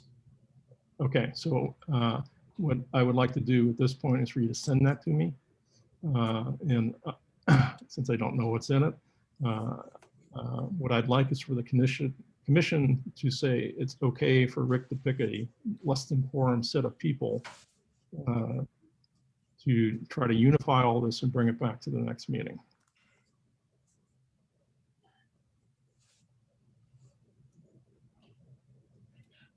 Gary? You know, I think, Rick, you have a vision of how all these parts are going to be fitted together. And I don't want to second guess that. But my concept was that the people who are responsible for doing the implementation plan need to synthesize all this stuff and then bring it back to the commission for our consideration and figuring out how to move forward. Let me interject because I agree with that. Okay. The piece is that because there's such a large outreach element to it, it ties into all these other things that are going on. And so it becomes very complicated very quickly. I think at this point, if I get whatever was prepared, but not to bring forward, I will be in possession of all the facts. And so I'd like to take a crack at how we can move forward. Perfect.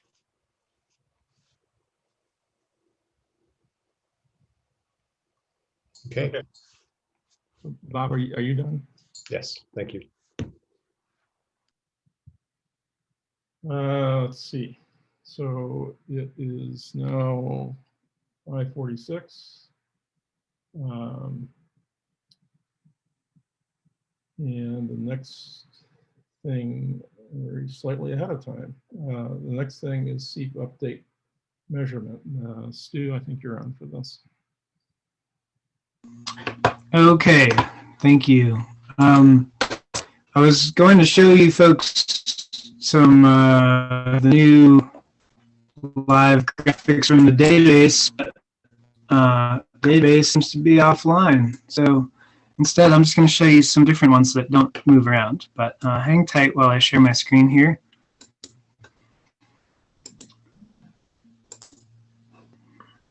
Okay, can you see?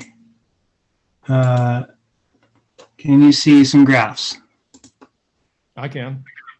Okay, that's great. So basically what I've done here is I'm refreshing the progress indicators that we selected from a couple meetings ago, building on a bunch of the old greenhouse gas data and adding to it where I can. So let me tell you what this is. This is basically greenhouse gas emissions from within Ashland, well, mostly within Ashland, from 2019. And so you can see pretty clearly that transportation fuel dominates here on the left, the gray bars. This is pretty typical from what we've seen before. Residential and commercial natural gas are next step, also pretty typical. Some of the previous inventories actually had used a little bit of a reduced first column here for the out-of-city transport. The notion being with the protocol, the international protocol folks use to measure GHGs, is that if you drive around in Medford, that some of those emissions are on Medford. They're not all on Ashland. But in our case, I just took all of the vehicle miles traveled estimated by our population. Because if someone in Ashland switches to an electric vehicle or rides their bike or what have you, that tends to impact all of their transportation, not just locally, depending on the vehicle. So just know these transportation numbers might seem a little bit higher than previous inventories, but it's because we're asking a different question. You can see here all of the different electric categories are very much smaller. Previous inventories haven't shown quite this much difference because the way we file our inventory uses a very specific methodology, and that methodology says we need to use the regional average, which of course includes lots of coal power and other things. But if we look specifically at like where are we spending our money for the kilowatt hours that we buy, this is the carbon intensity as calculated by the Oregon DEQ. And let's see, I should also mention here, we're including a little bit of upstream natural gas emissions, but it doesn't go all the way to the wellhead. So yeah, I'll just stop there and see if anyone has questions, comments about what you're looking at. I can't see you also, so you're gonna have to just, someone else can call on you. Or just call it out. I'm going to guess you have no questions. Here's the same data in a pie chart. Some people like pie charts. Basically, if I'm remembering correctly, we're looking at about 56% here, maybe closer to 60, and then about 35% for the natural gas. So a very small percentage of our emissions actually comes from electricity. If you are okay with saying that it's hydropower. Now I know there's some differences of opinion on that. But I think this helps us answer a question of like, where should we spend our money as a city to help reduce emissions? I think there's some pretty clear answers here. Let me show you the next chart, unless there's any questions. Stu, I have a question. Okay, yeah, go ahead, Ray. So this is more our sector emissions? Yes, this includes nothing of consumption. Right, so I think it's clear when we talk to people about this, that this is what we're looking at, that there's another piece to the pie as well. That's Sure. hard to measure. Yeah, hard to measure. I think you can assume that consumption emissions are probably this same amount again. Stu, I have a question too, Yeah, go ahead. but I don't know if Ray, were you finished? Did you follow up? Yep, I'm done. So my question is about the residential and commercial gas. Yes. Is this does this include fugitive emissions at the wellhead and transportation? Yeah, like I said, this doesn't go all the way to the wellhead. So there is a way to include that if you tell me what the number is. But this includes some fugitive emissions from transportation, from pipeline, but not all the way to the wellhead. The protocol that most communities use calls that an industrial emission, not local or residential tie. I mean, we can make that connection if we want to, but I just would need to know what methodology we're going to employ and what the upstream factor is. The factor right here is about 25% of combustion emissions. So you're getting a little bit from pipeline loss. That's the traditional upstream emission that we would use in our regular GHG inventory. And in terms of the intensity of the greenhouse, global warming potential, are you using a 10-year, 25-year, 100-year time frame for getting the carbon and CO2 equivalent? I'd have to check. I think it's 100. I think everybody's using the 100-year now. Which is the problem with that is it gives a pass to gas, because gas is only in the atmosphere for a dozen years versus. Yeah, I can't say. I just use the conventional GHG upstream emissions for natural gas, which in this case, it's essentially like a percentage of the combustion. Yeah. So if we talk about what different percentage we want to use, it's easy to drop that in there. Okay. But I think it's safe to say that even with only the combustion emissions, we're still looking at a very substantial emitter. Yes, exactly. Thanks. And I'm sorry if I asked you something you'd already said. Oh, that's okay. So, Stu, I have a question. Yeah. So clearly the in-city transport stuff, you haven't included all the embedded emissions associated with auto manufacturing. Is that correct? Correct. That would be under consumption emissions, which is not included here. Okay. So what complication does it present to include those emissions of automobile manufacturing in the in-city transport sector? Because we can clearly identify those, and people who make the choice to buy a car embed those emissions in our network in a sense. And also from a policy standpoint, to the degree that we can create alternatives so that people don't choose to buy a car, we could conceivably substantially reduce those built-in or embedded emissions. Yeah, that's true. That's just asking a different question. I think, this is a very much an adapted territorial emissions. So it's looking at emissions from within our boundary, except for that regional transport piece. So yeah, I think if you want to include things like upstream manufacturing of vehicles, I think that's fine, but we have to also include that for every other category that we can if we're going to make a good comparison. And so I think, for me, I just look at this territorial emissions and I see how extremely it's weighted.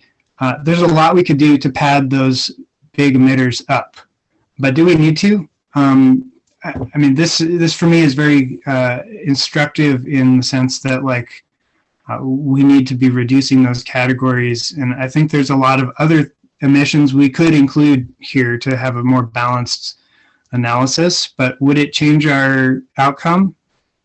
I don't know. And Well, I guess the other thing, if I can just add on, is that we don't have as good of methodologies for that are comparable and have been sort of field tested and are easy to get at. It's really easy for us to make guesses about how much we want to add, emissions here or emissions there. We can manipulate this any way we want. There's just not a lot of shared understanding. Oregon has a really good consumption inventory where we could make guesses about that. And we can certainly do that if there's interest. But I think the decision here was to leave out consumption emissions for the sake of making policy decisions based on what's being emitted here. I'd like to interject for just a minute here. These are indicators. They're not meant to be an inventory. And the thought is that these are causal, meaning if somebody flies an EV or a bike or starts to walk, instead of using the fossil car, there'll be some microscopic for just one person, but over the whole population, you'll actually see these indicators going down.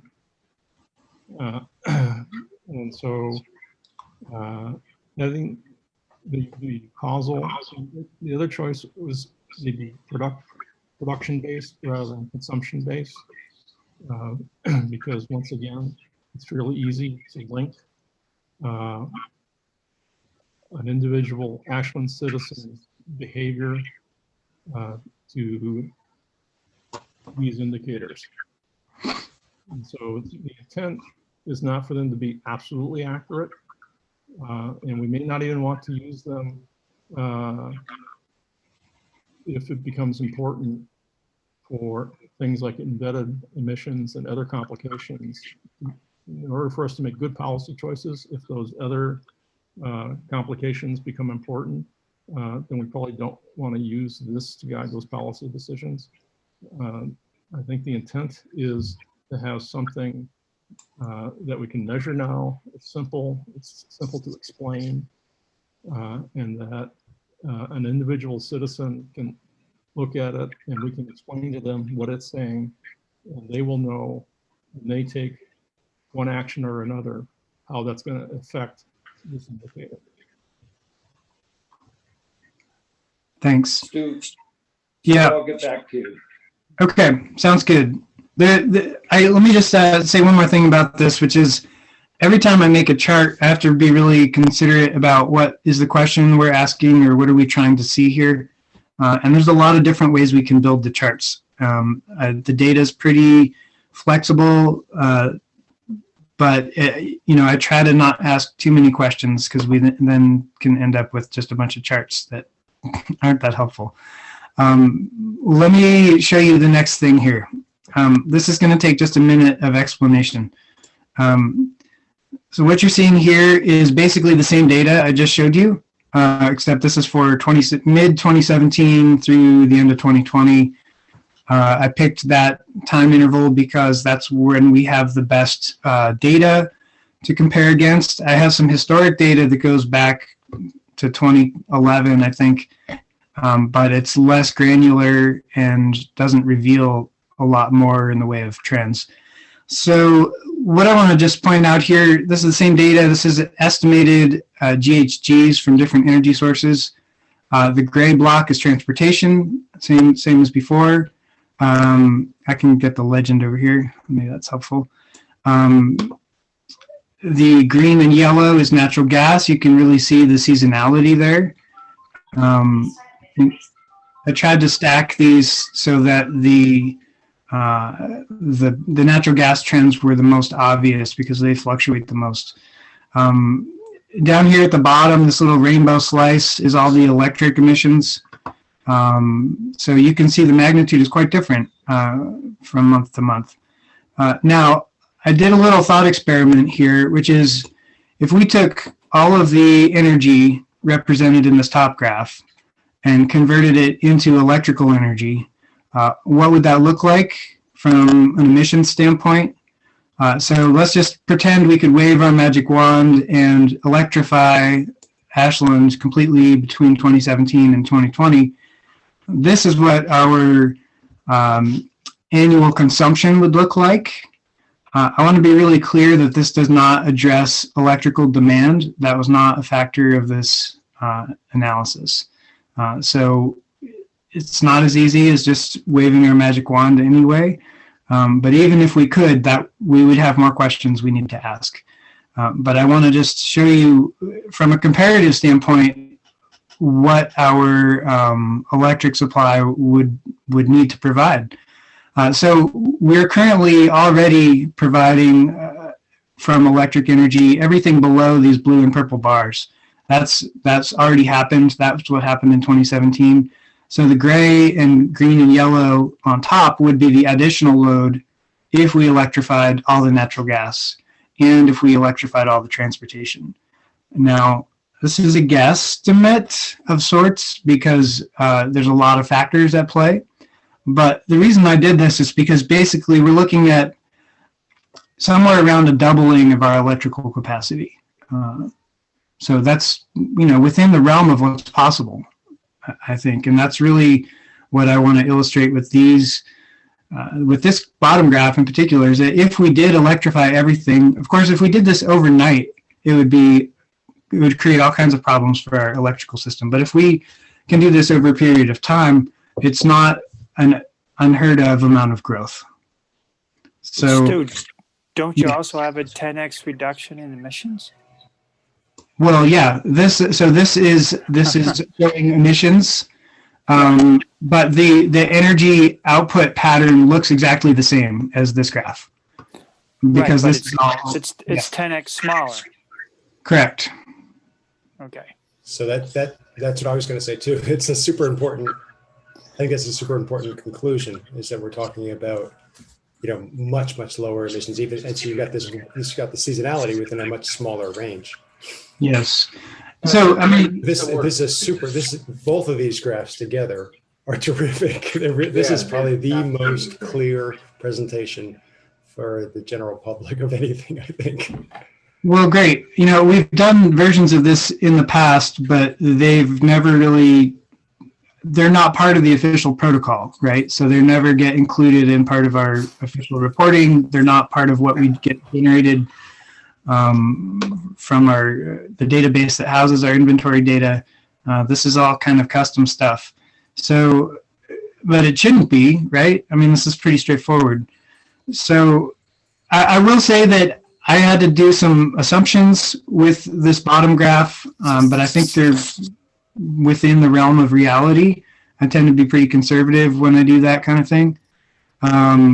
But yes, this affirms that if we can indeed electrify everything, and if we keep our current carbon intensity that we get from hydropower, then we can indeed 10x reduce our emissions. Everybody has to have an electric vehicle, right? Yeah, and this assumes no reduction in driving, just everything's electric. Yeah. So Stu, one suggestion that I would have just in terms of presentation is to maintain the scale so that that the drama of the reduction is clearly visible. That may be possible. The database isn't quite as flexible as I would like, but I can do some trickery to make it work, I'm sure. Okay. The only catch with that is when you shrink that down 10x, you really can't see the components very well. It becomes kind of like this top graph where you have 5 different categories mashed into a little rainbow. Yeah, then the second iteration would come back and increase that scale so that you could then interpret it. But just in terms of comparison and the visual impact, retaining that scale would be important, I think. Yeah, I hear that. Given the timeline I have for my staff report, I may or may not be able to make it happen, but I hear that comment. Thank you.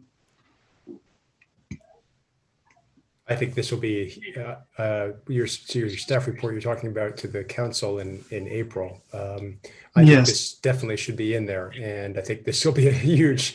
This is like the take-home message. It seems to be. As to you could make a graph where you just have one chart with 2 lines on it that are emissions and don't show where they're coming from. Exactly. Oh, sure. Yeah, that's easy to do. I've been trying to carve out time to make these sort of graphs, and it's been tough. So I'm glad I made it for this meeting. We'll see if I make it to the next one. Yeah. Well, thank you. This is really useful. Great. So what I hope we can get from this is that it's possible. Yes, our grid needs to grow, but here's an order of magnitude, maybe. I think also it's helpful to look at this sort of display of just, we have incentive money to invest. Do we want to invest it in electrical efficiency, or do we want to invest it in getting people out of their ICE cars, or do we want to invest it in trying to switch appliances? The good news for Ashland is no matter how we reduce these emissions, we stand to help the electric utility. So, from that perspective, it's very solid policy footing to stand on. Okay, that's all I'm going to say. I think I've used up the bulk of my time, unless there's a question or two, and then I will pass the torch here. Stu, I just had a couple quick comments when I read your piece of work.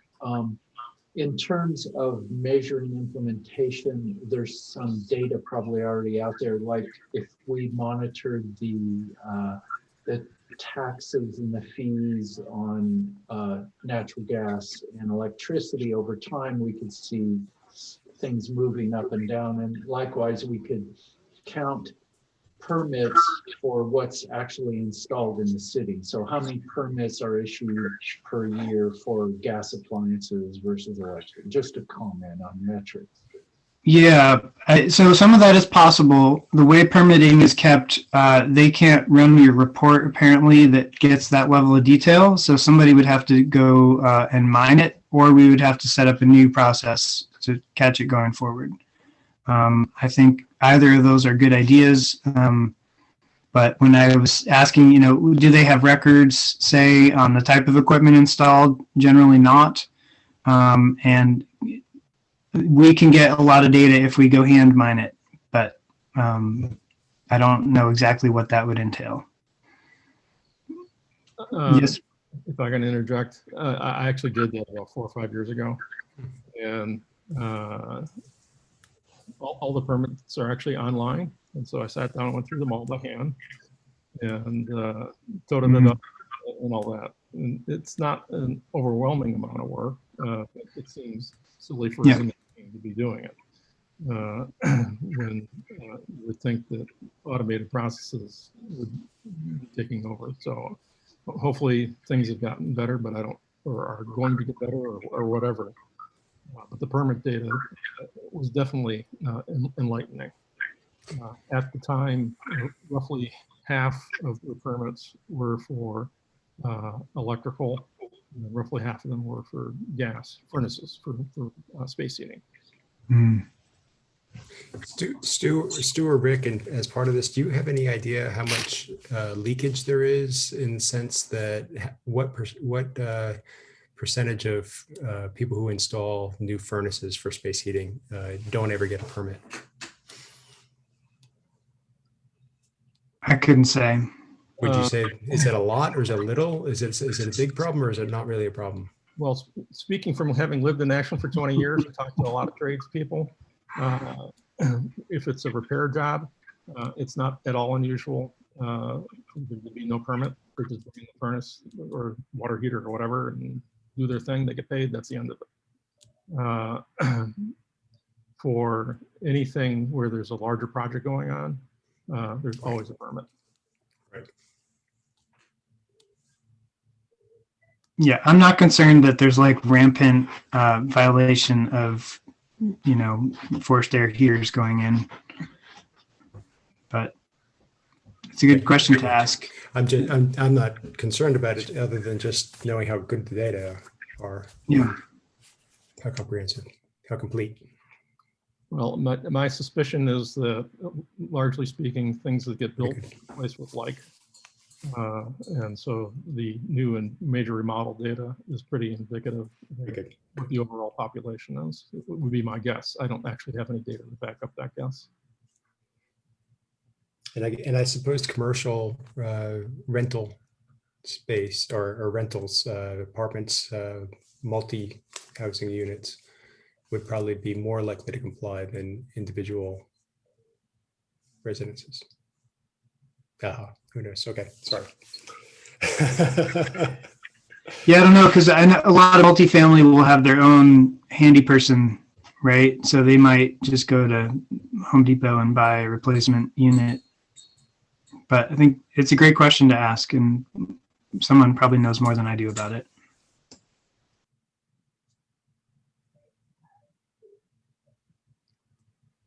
Okay. Well, yeah, go ahead.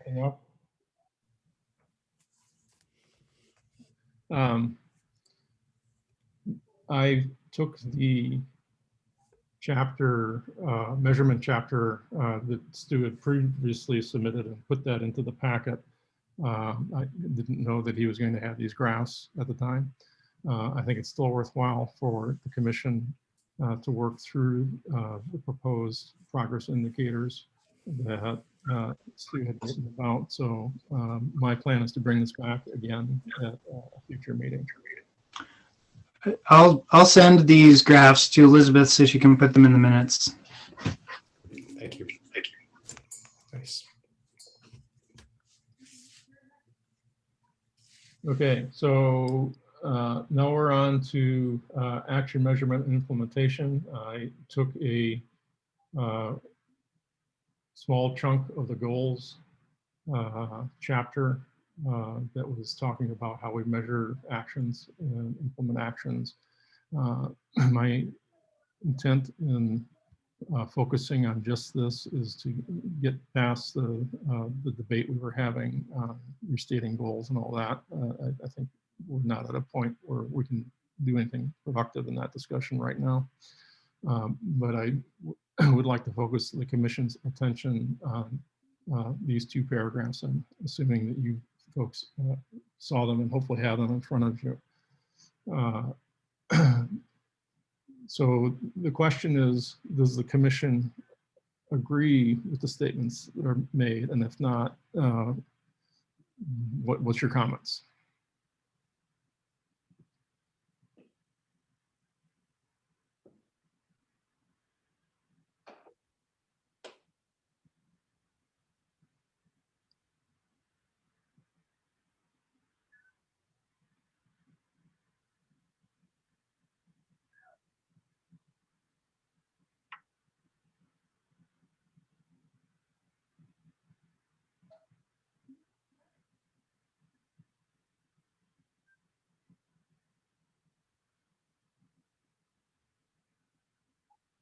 Rick, could you give us an example of what you mean by community norms? Yes, have recently had a reason to create one. While I was talking with Gary yesterday, as a matter of fact, I would like there to be a community norm that buying another gas appliance is equally as antisocial as smoking in confined areas or not wearing your seatbelt. That if somebody comments that they just bought a new gas furnace, the room just looks at them and says, well, why did you do that? To me, that's a community norm. Okay, I'm amplifying it beyond all reason. I'm not suggesting that everybody's going to be as obnoxious as that. But anybody who's lived through that period where you used to walk into bars and walk out and have to go take a shower, and now you don't have to do that anymore, will be able to understand what I'm driving at. What kind of bars did you go to? Smoky ones. Yeah, that's a different discussion we can have over a beer sometime.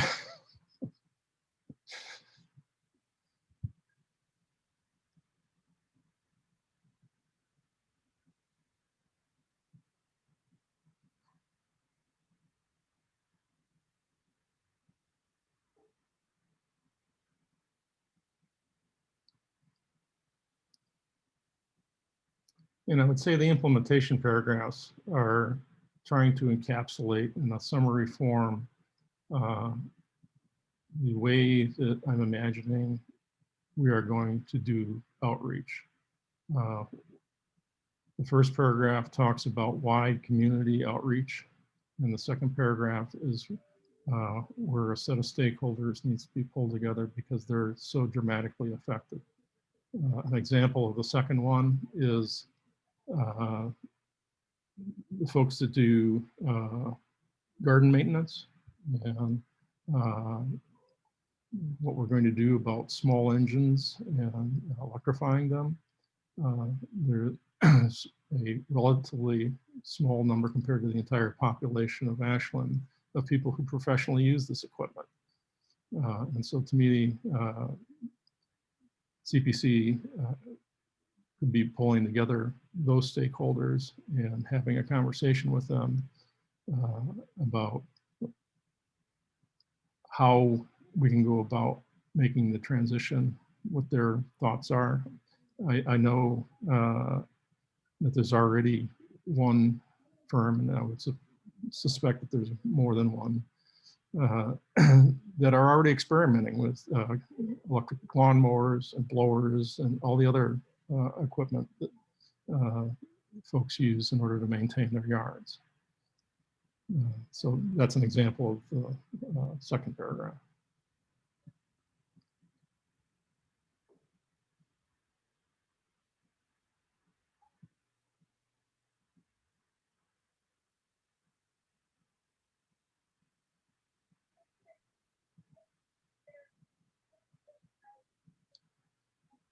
And I guess another comment I have about the first paragraph is that establishing those community norms, my understanding of the charge of CPC and particularly CCOC is that this largely falls within the scope of CCOC. That it's not the business of this commission to be trying to go out in the community in this widespread fashion. So it wouldn't be just CCOC, it'd also be community bodies and that sort of organization. That we have enough to do with everything else that we need to do. While we might want to engage with the other organizations and have common understanding what the problem is and what the messaging ought to be, actually doing the work and how it gets done is not in our purview. I'm less clear about that.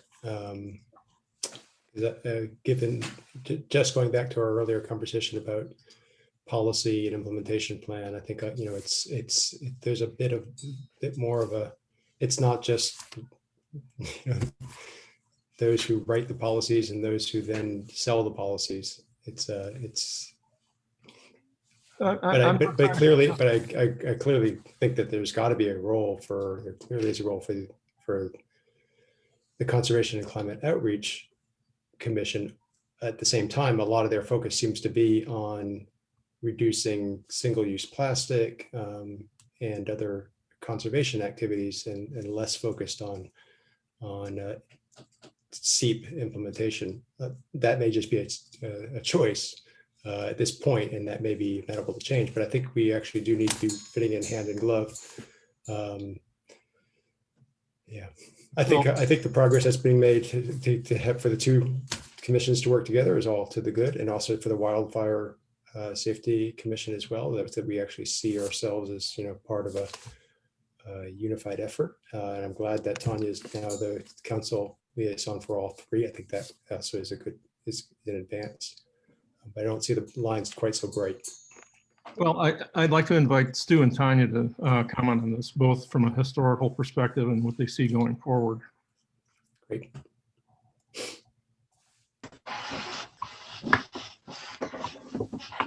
Commenting on the two commissions working together, or just the purview of each commission? The charge, how it was developed, and how you see it going forward in the future. Well, for me, it all seems very simple, but I feel like operationally it's been quite difficult to come to an agreement about it. I don't know is the short answer. I think what the commissions want to do with each other is going to be the answer. But from my perspective, things whose audience is the citizenry should go through the Conservation and Climate Outreach Commission, and things whose audience is decision makers or city council should come through this commission. But it's hard to make a blanket rule about it. I think there's room for education on both sides, and to the extent that the groups want to cross-pollinate, it seems helpful if we can be organized about it. Anyone else have a thought to offer? I think Gary. Well, I was just going to make sure that you address stakeholders, which I kind of see as a joint audience. In a sense, we need those stakeholders to better understand the policies that we formulate. And similarly, the CCOC can draw upon those stakeholders to generate their outreach effort or public education, what have you. Anyway, just an aside. Yeah, and I think we're probably coming up to a time. We were going to we were right on the cusp of coming together and doing more collaboration and more coordination when COVID hit, and everybody sort of had to go back to their corners a little bit and hunker down and try to focus on what's the most important thing for their commission when we couldn't meet and all that sort of thing. And so I think now is actually a good time for us to be really thinking about that. And I agree, Gary, that this question around engagement for the purpose of policy development with stakeholders is one of those places that we haven't really had a strong conversation. And it's one that I know from talking with some of the folks on that commission that they're particularly interested in. How does this come about, as opposed to sort of getting instructions, okay, now go forth and talk about this with the community. They want to be, I think, more involved in that stakeholder piece all the way through. And so I'm particularly interested in looking at our agenda and the projects that we have coming that are really policy oriented, and figuring out which of these might we work with them on to try to figure out what that process actually looks like and who's got what in a particular process. And so I think that that's really the crux, I think, of the conversation. The other pieces are pretty clear. I would agree, Stu, that the certain things is pretty obvious who owns those. But that policy development piece isn't obvious. And I think that that's worth the conversation. Yeah, I think that's helpful, Tanya.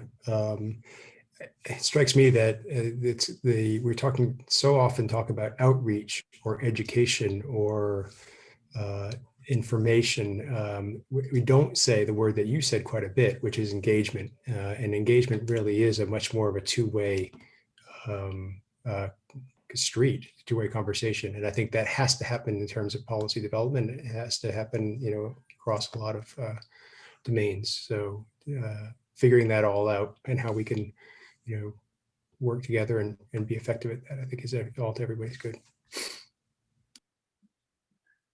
I would just add that I believe, and I don't mean to try to speak for the CCOC, but I think they're anxious to be involved in the formulation of policy, and that to the degree that they're responsible for carrying it forward, they want to be able to understand and be a part of that formulation of that policy. So I think we really have an obligation to reach out to them and involve them as one of those stakeholders in the internal city process, so that when that baton is passed, they understand and are enthusiastic about getting the message out.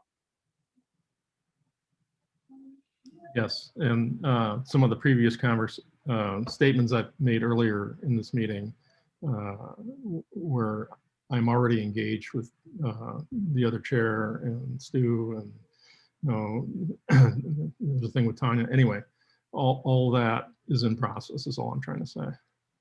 Rick, the first part of this memo is action measurement, and I think we can all agree that your outline looks fine. But at the same time, recognize that there's usually a hierarchy of actions, and certainly the higher level ones definitely should include this. But if you get down to, lower level action items, we probably can't measure everything. But this approach looks good. Okay, I get that. Thanks for the comment.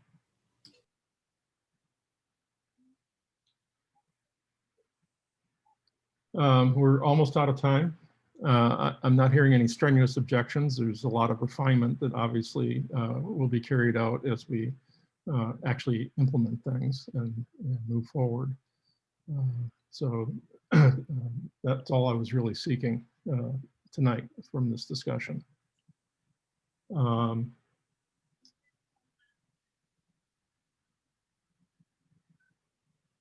There was an email that I received. I'm not sure who it was from, but I put it under new business. In light of the Biden administration's proposed $51 a ton social cost of carbon, let's not forget this week to contemplate a motion recommending its inclusion in the pool's economic evaluation.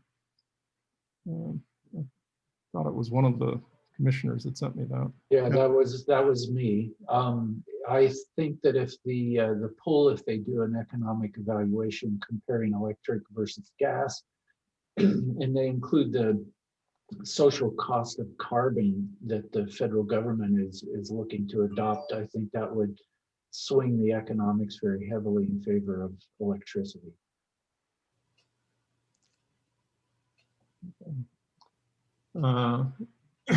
We're just about to run out of time. We do have 3 minutes if anybody has any particular comment on the topic tracking and forward-looking meeting.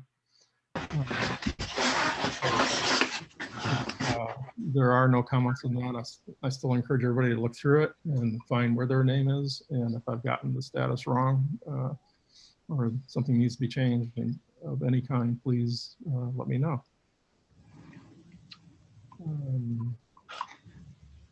Unless anybody else has any comments to make, Stu?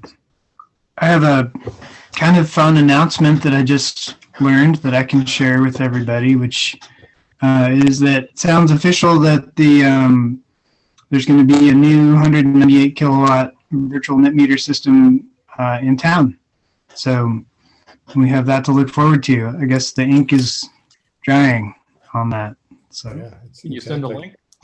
I don't have one to send. I'm sorry, but I will if I find one. Yeah, I heard the announcement last night too. It's great. It's awesome. News to me.